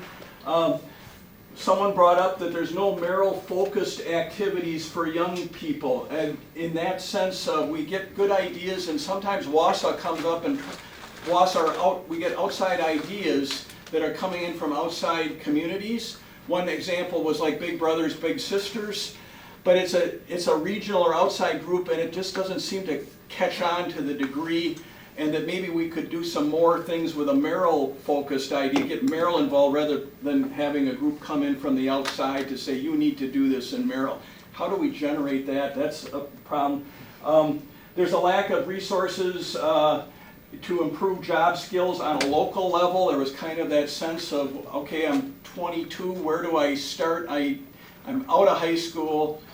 I don't know whether I can go back into a college, but how do I focus on that? And we need more of that on a local level. A couple ideas for young 35-year-olds that have an idea, don't have that capital funding mechanism. That where do I see the idea on paper, but I can't get the money to make it happen. Also, there's lack, again, because of some of the lower wages that we have, our millennials don't have a lot of disposable income. It's pretty tight, and they're living paycheck to paycheck. That's kind of a barrier for advancing the Merrill community in that. We talked a little bit about lack of communications and methods to inform. Again, kind of the sense of can we leverage social media better, that we don't seem to do that to the degree that we can in a productive, constructive way. A lot of chatter on things happening, but not really in a focused level. And then there was a sense of do we have a lack of health literacy for our millennials? Do they know the importance of health, mental and physical, and how do they translate young millennial parents? How do they go? We think that's a barrier for some. How do we leverage that and get beyond that? We then went into saying we had young millennials sometimes have a difficulty of being heard, or how do we get beyond it? How do we give young millennials a voice? And it came up that some of the local government meetings are intimidating. It'd be better if there could be a more welcoming atmosphere in some of the meetings. They get up and they speak, and people are up on the podium on high talking down to them or whatever. It's kind of scary. But one aspect, the Park and Rec Department, the committee that meets, that got a kudo that they seem to be more receptive. But anyway, the government process could be more friendly and more open. Maybe an idea around forums, a 30-minute forum, early forum or whatever, might be an exchange of ideas rather than you're on the clock, you got 3 minutes, thank you very much, you can sit down now, kind of that. How do you get beyond that? And again, part of it was mentioned that it's experience and age. It's easier for a 40-year-old that's been through some of the trials and tribulations of life than that 24-year-old that's got a great idea, but doesn't maybe command the respect or credibility that an older person might just get because they got gray hair. there's a sense that millennials are running up into kind of that closed mind. We always did it this way. We're going to continue to do it this way. If you weren't born in Merrill and you don't have Holy Cross Hospital tattooed on your right buttock, you can't really speak to the issue of Merrill issues because you're not a native. You're a near native, but you're not a native. So that makes it tough for that outsider coming in to ever have that credibility aspect to maybe carry that. We got to get over that because it's not a matter of how long you've lived in Merrill, it's the idea that you present to the group or whatever. So that was kind of a group on why it gets, the millennial said it gets tough. Action steps. There was some positives mentioned about the active and aware citizens group that started meeting. There was a sense that an action step might be, we'd like to see the school resources need to be spent more on Merrill kids that might be coming back or staying here. Seem to be, I know, and I use this, but it bothers me to some sense. We have the most wonderful scholarship program in the state of Wisconsin. It is wonderful to help kids go on to school. But I sometimes think late at night, are we sending these kids off to school in areas that are they ever going to come back? It's almost like a two-edged sword. Are we almost transporting our kids out? How do we get them back in there? I want to keep our scholarship program going because it's expensive, but maybe we should talk about how do we turn that system around to invest in kids so we don't have that local brain drain that I think we all wish we didn't have. Couple ideas. Maybe more businesses, an emphasis on businesses trying to discount for tuition, doing internship programs. And I'll just speak to Church Mutual. They started one. We had difficulties in attracting IT people, technological IT people, and actuarial talent. Kind of a tough area to get to come to a town of 10,000 people. So we said, we'll pay your tuition if you come back and work for us. We'll work out a contract. And it's basically trying to make it easier. Maybe more businesses could do that to attract the talent that they need. We thought there should be more emphasis, if we could, on trade schools, trade technical school education. Again, update on media to help inform. We talked a little bit about, could we create an incubation system for businesses that are startup on a way to kind of do that. We talked about one of the things that we have a couple rural people that are in our group. How do they get internet access quicker, faster? It's that old line about broadband expansion that would help that. It gets kind of tough out there. We had a couple of comments that our ordinances, city ordinances, and maybe some of the bureaucracy around Merrill for rehabbing for buildings for rehabbing for young are too tough. It's too expensive, too erroneous, meaning you've got to go through too many hoops. There just seemed to be, again, kind of that government bureaucracy. Well, how do you deal with that? Well, we got to get the political system to react to that, whether or not you're running as a candidate to get on that city council or county board or whatever is important, or just create that pressure within a group to change the law. You can complain, but you've got to step up. So there was kind of that sense of an idea, maybe we should have a specialized blog site if we could create it, call it Millennials for Merrill, and just try to really focus in on something more than Merrill, what's on your mind, or you're from Merrill when, or whatever. Try to get a millennial site that kind of people can interact and try to talk the story and fill that out. And then there was again kind of this idea of, can we consolidate a lot of this diffused information into kind of a single source or a more narrow source so that people could find out what's happening in Merrill on more of a one-stop shopping aspect for that information. And again, it kind of goes into what we heard from that other group of how can we get a better communication method system to tell people. So that was kind of it. Oh, and we wanted to end on a high note. Here were some positives and things we need to keep going. The Riverbend Trail, great idea, really positive. Let's just that started in a coffee shop at First Street Station, and look where it is today. The gardens near the roads, that's a thumbs up. rehabbing old buildings. We got some people starting to rehab old buildings. That's a cool idea. The library, just where we are right now, what a great forum that is. The purchase of the fairgrounds and the utilization of that in the enrichment center. Again, a thumbs up. And we, I'll go here, chamber events, Chili Fest, etc., seem to be happening, bringing people together. That's a good thing. Young people like that, social interaction. And then we're generally pleased with what's happening, the development of on the east side in one area, and we're seeing that happen, but with a caveat. And maybe, is there a long-term plan that can be explained to kind of what's happening? And if that plan is out there coming from the city, needs to be communicated better. That was it. What's really happening? There was a comment made, we'd like to see more business and maybe less housing kind of idea. That was bounced around. But generally very positive on what's happening on the east side of town. If we can just kind of get, is there something coming together? That was kind of it. Thank you. Our group had a lot of the same feedback as well, and I've heard a lot of additional good feedback. But some of the main barriers that we felt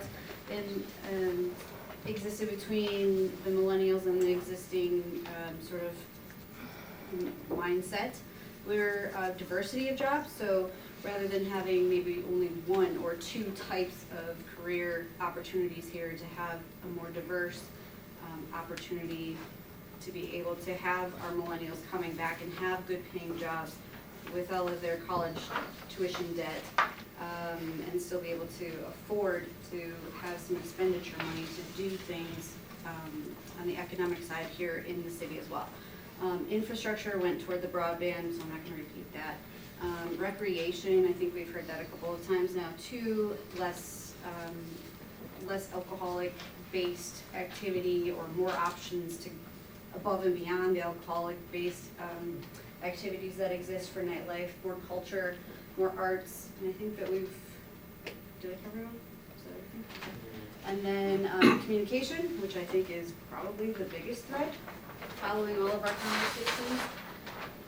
We had quite a lot of action steps, but I think, again, to repeat, I think getting social media involved in the way that our city government and our county boards are communicating with people outside of the newspaper and some of the radio. There's a lot of satellite radio happening. There's a lot of iPods, and those are probably outdated. I don't even know. People are listening to radio less and reading print ads less. The point is, how are we supposed to reach people if they're not reading or listening to those local channels? And we just have to do a better job of broadcasting that information in places that people are reading it or hearing it. Putting together some citizen action groups, looking for input, centralizing the city government meetings, having leaders take advantage of the new social media apps. I'm not sure what that one was. What's that about? Well, with Maps, Maps, we just said that they're doing a good job of utilizing social media at this point to communicate to the community. Gotcha. Oh, the school district.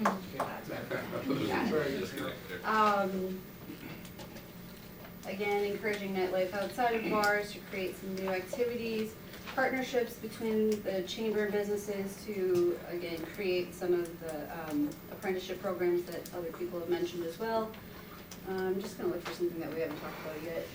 One of the biggest things that was different in this group was talking about a way to economically drive some improvement of some of the rundown homes within the city.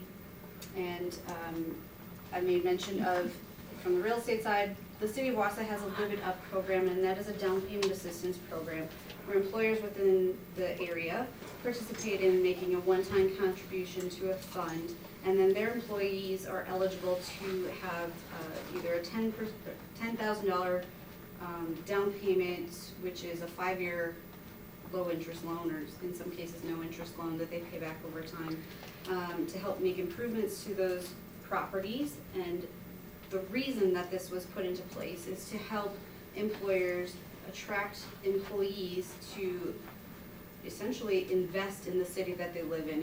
And it's been found through studies that if people have roots in a community, they're less likely to leave. Millennials, we know, tend to have a more nomadic lifestyle and don't generally feel the need to stay in one spot for too long. So this is one of the programs that they put in place to help try and keep people there longer. So while there may need to be different tweaks involved, because obviously there's a lot more employer groups, it's a much bigger city in the city of Wausau, to have this as sort of a baseline program to work from, so that we can start seeing some people make some investment in their community and taking some pride in it again, which used to be a big deal and it's kind of gone away. And I'd love to see it come back personally from my perspective. It definitely has some major opportunity there. And then I guess that goes hand in hand with some conversations about the more rundown areas of town and needing to spruce those back up. And then also putting some younger people in positions of administration and influence. And I think we talked about some of the ways to do that would be to create a forum where it's, I guess, educational in how people can get involved and what those involvements would mean, and then allow those conversations to sort of be the platform from which people are able to feel like they can make a difference. I think that's it. All right, thank you. Sure, yeah. Just by a show of hands here, how many people would say that they love Merrill? Yeah? Good. That right there is a development tool. Love for your city, pride in your city is a development tool. And cities the size of Merrill, even though there are obviously some challenges that have been addressed tonight, cities the size of Merrill are more likely to produce that level of loyalty and passion and love and pride.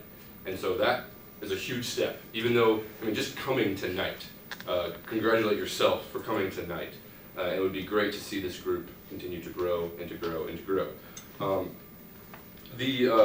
heard a lot of things tonight that I anticipated hearing because it's a similar situation in a lot of other peer communities of Merrill, even in Wausau. One thing I do want to caution us with, and I know we toe the line with this discussion because of the way that this program is titled, but it's not in anybody's best interest to put millennials, or any demographic for one, in a bucket. So to have a millennial blog is not going to be received as well as you think it might be. And because millennials, I don't put people into buckets, but millennials, in my experience, have been the demographic that doesn't want exclusivity.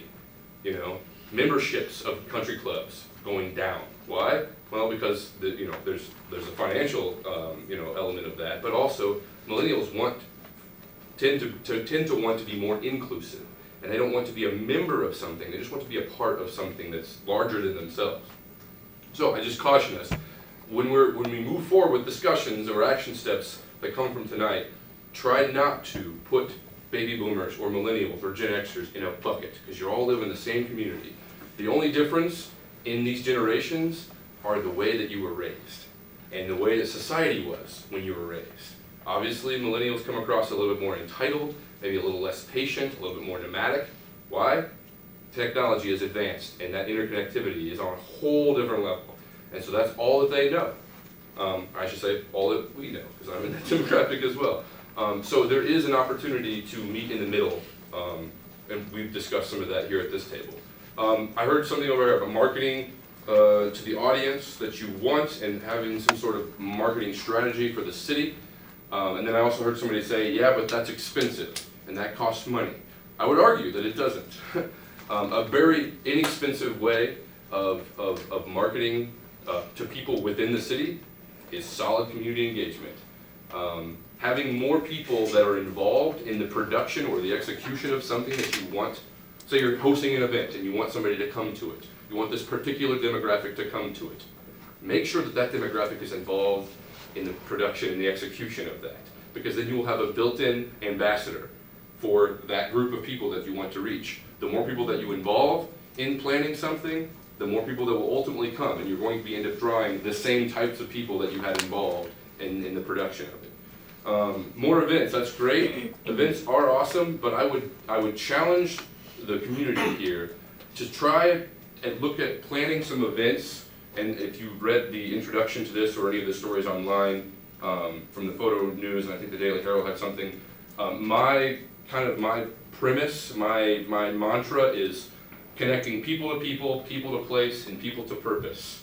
And in support of that theory, I have a strong argument that I believe that people that are below the age of 35, when they come into a community, whether it be for a job or for family or whatever it may be, we as a community have 90 days to connect those people, that person, to people outside of their workplace, to a third space. And the third space is, your first space is your home, your second space is where you work, and your third space is where you spend a majority of your time if you're not at work at home. So a coffee shop, a bar, a yoga studio, a gym, your church, the library, whatever it may be.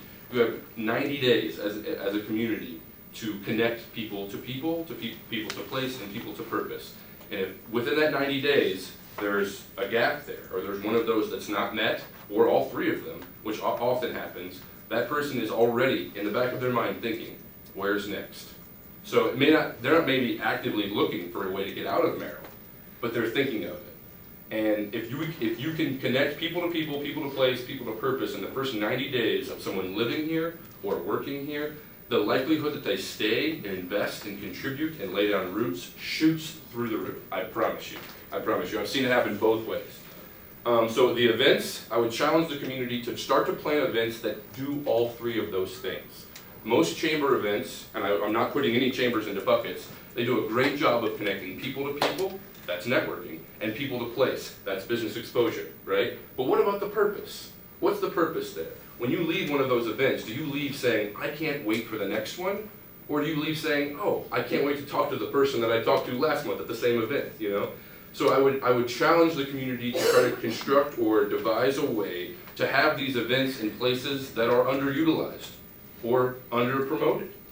Because if you're having people come to events based on maybe there's refreshments, or maybe there's, if these events are heavily attended the way they are, they're still going to be heavily attended. And you may even dip into a new audience because of the curiosity. I have planned events in vacant buildings. That's kind of my thing. Why? People are curious about vacant buildings. You drive by a building every day on your way to work. After the first few months, that building might as well be a tree because you're done worrying about what's inside of it or whatever. You just don't care about it anymore. And when I tap into your curiosity by hosting an event that maybe you don't understand with people that you don't know and in a place that you've never been in, all of a sudden you walk in and you feel like you're on the same level as everyone else because no one's been in this building, right? And then all of a sudden you start looking around. What could we make this building? And everybody's ideas at that point are the same because that's the first time you've been in it, or this conversation has never been had before. So I would challenge the community to try to plan events in more of a creative way to achieve the results that you want. And if that is connecting people to people, great, do that. But I sense there's a lot of disconnect from people in place in Merrill. And I think there's an opportunity to take advantage of that through events. Communication has been a big one that we talked about, I think, at all tables. And that's just, you're going to have that with the generational gap. We talked about it very heavily here. And I want to congratulate, I can't remember your name, Mary, for coming, because she took a lot of bullets at this table. And I know that's not, what she came here to do, but it's, I think we talked, it's kind of a thankless job, but it's great that you're serving it. There is a disconnect between the way people communicate. Local governments, traditionally, they want to post on, websites, newsletters, maybe it's in the column of the Sunday paper or whatever it may be. Yes, it is the millennial demographic's responsibility to hold themselves accountable in finding out information that they need to know. But there needs to be a meeting in the middle of there somehow. So I think in response to that, a good action step could be, because she said it here, and I kind of hit on a very sensitive point. Oh, that's just local government 101 or whatever it may be. Well, local government 101 to a public official is not the same local government 101 that is to a very disengaged citizen. So I think there may be, and I think it was pointed out on all these flip charts, the need for some sort of local government 101 program to discuss the process of how things go from committee level to the next committee to city council, because there's also a little bit of a disconnect, I feel like, with the alder people and the people who are in attendance, that the city council meeting is literally just a rubber stamp, and the decisions are made very quick in an hour because, you know, we want to get home and watch the football game or whatever it may be. But now I heard, you know, pushback on the other side of, well, there are months and months of work that go into these decisions being made in less than an hour at the committee level. Well, is there a disconnect in people understanding that process? That's kind of what I'm getting at. I'm just using that as an example. A business incubator would be a great idea. Entrepreneurs are the heartbeat of your city because they're the ones with the ideas. They're the ones with that are crazy enough to try things, and they're the ones that aren't fearing failure. The entrepreneurs are the ones that see failure as more valuable than success, because success creates, you know, satisfaction and contentness, and we don't have to do anything different next time we do it because it worked the first time. And when you fail, you have to go back to the drawing board and look through what happened, what led to that failure. The Live It Up program is a great example of how to gentrify neighborhoods, of how to, it's a great retention tool. I don't think that it's been around in Wausau long enough to be used as a good attraction tool, but it does serve as a mechanism for younger people who may be struggling with some sort of college debt to be able to buy a home, and then in turn, that's going against the millennial trend. If you think that, you know, millennials are these typically nomadic, you're laying roots, and you're there for, well, as long as you care about your credit, you're there for 5 years. You know, we talked about pride and love as a development tool. Does anybody know that anybody that owns a T-shirt shop in Merrill? Is there a T-shirt shop in Merrill? Yeah. Okay. Someone go find that person and tell them to start making Merrill branded T-shirts and watch them fly off the shelves. This is something, I'm not from Wisconsin originally, but the first thing I noticed, people were prideful and they love the Green Bay Packers, right? And they will plaster their houses, their cars, their cubicles at work. Some of them will even go the permanent route and get it tattooed on their body. Even if they don't know a damn thing about the starting lineup of that team, they love that team and they are prideful of that team. And so maybe they're not speaking how prideful or how much they love that team, but they're wearing it on them, right? So let's just say, I noticed in Wausau that people are less apt to stand up for their pride or their love for the community of Wausau when they're faced with somebody from Milwaukee or Madison, right? Your friend from Milwaukee or Madison is talking about all the great urban amenities you have, and the people from Wausau tend to cower, right? Well, in my perspective, that's the time when you need to put the gloves on. You need to have a rebuttal for everybody. Every time somebody says, well, Milwaukee, we had, you know, Pearl Jam come through last week or whatever. And you can say, you know what, I'm a 3-hour drive from Milwaukee, and on a Saturday night, I don't have to stand in line for, you know, a half hour to pay $9 for a beer, you know? I don't have to spend $75 for parking in a week. I like where you're going with using the proximity to Wausau as a marketing tool. I would almost flip that and use the opportunity to create the same type of thing in Merrill as your marketing tool. I look around Merrill and there's a lot of things that haven't been done. That's a good thing, because that means you can be the people that make them happen. And so that is a tool for marketing, opportunity rather than proximity. You don't want to market yourself as a pass-through town. I promise, that's not good. We brought up the idea of there are people or organizations that bring ideas into Merrill, and then we are, as community members, tricked to believe that that's the best way, even though they don't know anything about Merrill. The idea is still valuable though, right? I'm very good at going to other communities, taking ideas, scaling them to Wausau, and then having people in Wausau actually own that idea. So there are no more original ideas, I promise. There are only original combinations of ideas. And you can make an idea extremely unique because you're the only one that owns the combination that Merrill has. It could be the recreational, tied with the amazing school district, tied with city government, whatever it may be. The idea is valuable. I just challenge you to scale it and have it owned by the community rather than having it, like, the perception being that it's being shoved down our throat from somebody outside of the community. How about, there's a big disconnect between city government and community members. I'm seeing that. I would guess that the intimidation from city council, at going to a city council meeting, maybe exists at city hall in general. Who feels intimidated to walk into city hall? Anybody? I mean, is there a population in this community that probably feels like city hall is not their place? How about making city hall a common space? How about putting a food truck out in front? How about having a coffee shop come down and give away free coffee on a Wednesday or something? Just, how about handpicking some emerging artists in Merrill and having their art on display at City Hall? It is a Pokemon Go gym. Oh, great. That's why you'll see kids hanging around there. Side note, what's your name again? Kate. Kate is, you're like the community engagement specialist in Merrill right now. Like, you know it all. So talk to her. But just using Merrill the city hall as one of those underutilized spaces that I was talking about earlier, the place. How do you connect people in the community to City Hall outside of meetings and paying parking tickets or whatever it may be? Get them to come to that place for a different reason, and they'll eventually feel more comfortable coming for the reasons you want them to come. There was a lot of talk on the brain drain issue. That's a problem that's running rampant across communities across the country.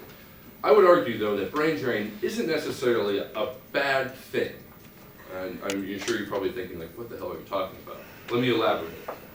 When communities are able to send off the people that they've bred, and those people go and get a vast array of experiences and different sorts of knowledge and are around different sorts of people, and then they come back, those are the boomerangs that end up being your community champions, because they've been exposed to other areas, they've been exposed to other ideas and other types of people, and they've brought that experience back to Merrill.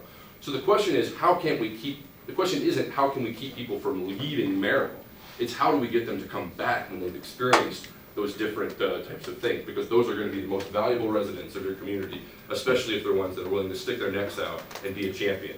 And the last thing that I have is the bureaucracy conversation. That is not new. That's not new to Merrill. That's not new to anywhere. Local governments are traditionally very bureaucratic. Government in general is very bureaucratic. If there is a better level of engagement and communication and a better level of trust developed from the community members, between the community members and city government, the elimination of some of that red tape that you may be seeing with young people wanting to refurbish and revitalize old buildings may be laxed, or maybe it's a way to revisit, or a reason to revisit some policies that maybe aren't relevant anymore. You know, we're going through that right now in Wausau. There is a group called Wausau Next, and it is a group of engaged millennials and city staffers and a couple city aldermen right now. And we're within our first year now of kind of being together. And it's very informal. We meet at the bar and it's over a beer, but that's kind of the environment that the audience prefers. The number one thing on the agenda the very first time we met was we have to get rid of some of this red tape. To rent the 400 block in Wausau, to say you want to throw a concert, it is 9 pages. 9 pages, and it's not available in a PDF. It's not available to be filled out electronically. And so the city government had never even thought that that was why the different people weren't planning events on the 400 block. It's because it's almost like the bureaucracy and the red tape that stands between you and what you want to do is a deterrent. And instead of this perception being that the city wants me to do this type of thing, the red tape is perceived and interpreted as the city doesn't want me to do this type of thing, which is why they're charging me for it, which is why they're making me go through 2 different committee meetings, which is why they're making me fill out 9 pages of paperwork that doesn't even seem relevant to my event. So obviously I didn't give you much of a solution in that area, but just the red tape and the bureaucracy can be limited, and there can be some deregulation of that if there's just some more trust developed between the community members and local government. Awesome. All right, thank you, Nick. Is in your community, and part of our discussion at this table was around how can education be a social equalizer to enhance those that are already in your community or attract those to your community. So I want you to know that our college president is actively engaged with the city of Merrill. You have done some great things for our college, and we want to be able to be part of this solution that you're trying to come up with. So if there's anything that North Central Technical College can do to enhance the Merrill community, don't ever hesitate to reach out to myself, don't hesitate to reach out to our college leadership. We want to be a part of that solution. Well, thanks for coming up here, Chris, and thank you too, Nick. I just want to, very quickly before we go, draw your attention to this green page. The board of the T.B. Scott Library has made one of its strategic plans to try to help people get more civically engaged in our community. And as a result, they have the Merrill, T.B. Scott Building Merrill Together program series. This is one of the events. And if you look at your sheet over here, this is the slate of events that we've been doing and we're still doing on the Aware and Active Citizens group. They have quarterly meetings. I would encourage you to consider coming to the next one, which is November 8th from 10 a.m. to noon right here in this room. And there'll be a light lunch provided. But we're going to look at brainstorming more ideas for the program series. But also what's very important about this concept is the action teams. And we've got listed there a number of action teams that have been starting to develop and are starting to get some action steps going. If you're interested in any of these, please come to the meeting, the quarterly meeting, or get a hold of Lori at the library, or myself. We've got contact information down below at the bottom of the page. And you'll notice too that there's a young people action team. So any of these areas or other areas, so let's say you want to develop an action team in a different area, you're able to do that. The action teams come back to the quarterly meetings and report what they're doing. So there's some level of consistency over time. So we're hoping to provide a platform for citizens to keep working on their action plans and keep moving forward. So we consider that, yes. Just, I'm self-employed and I have some flexibility built into my schedule, but I can't imagine that everybody is available between 10 and noon to be active in these groups. Is there any consideration of changing the times? Well, we have changed the time once already. What are you thinking in the evening? Parents and people that work a 9-to-5 job give some feedback, because I was assuming this was like on Saturdays. Are they on Saturdays? I don't have. No, they haven't been. You're totally right, 100%. Can't do it. So what would be a better time? Most people work. Jay? Either an hour over the noon hour may work for some people, or right after work before you go home.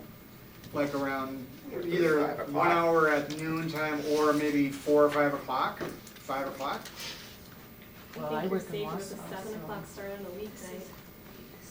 This time, 6:30 to 8 was good. I think it just depends on everybody's extracurricular or life activity on top of work. So Right. what works for somebody at 5 o'clock wouldn't Right. necessarily work for somebody else. So But still, during the week, I mean, who can come? do you have a lot of attendance at the meeting, or what do you? Well, we've averaged, I'd say, maybe 20, something like that. I think at those meetings, about 20 people. Maybe you'd have to have 2 meetings, one during the day and one at night, to accommodate more people. Or just maybe have some during the day and some in the evening. That's A little variety. yeah. I actually assumed they were Saturdays or Sundays. John, you better tell everybody, what do we do with all the stuff you've collected from today? Renee, did you have a comment? I just want to say, the action team, so the quarterly meetings is when we come back and talk about what's happened at the action teams. The action teams can set up times whenever they want to fit their members. So, and some of us haven't, like my entrepreneur, haven't set up our next meeting. So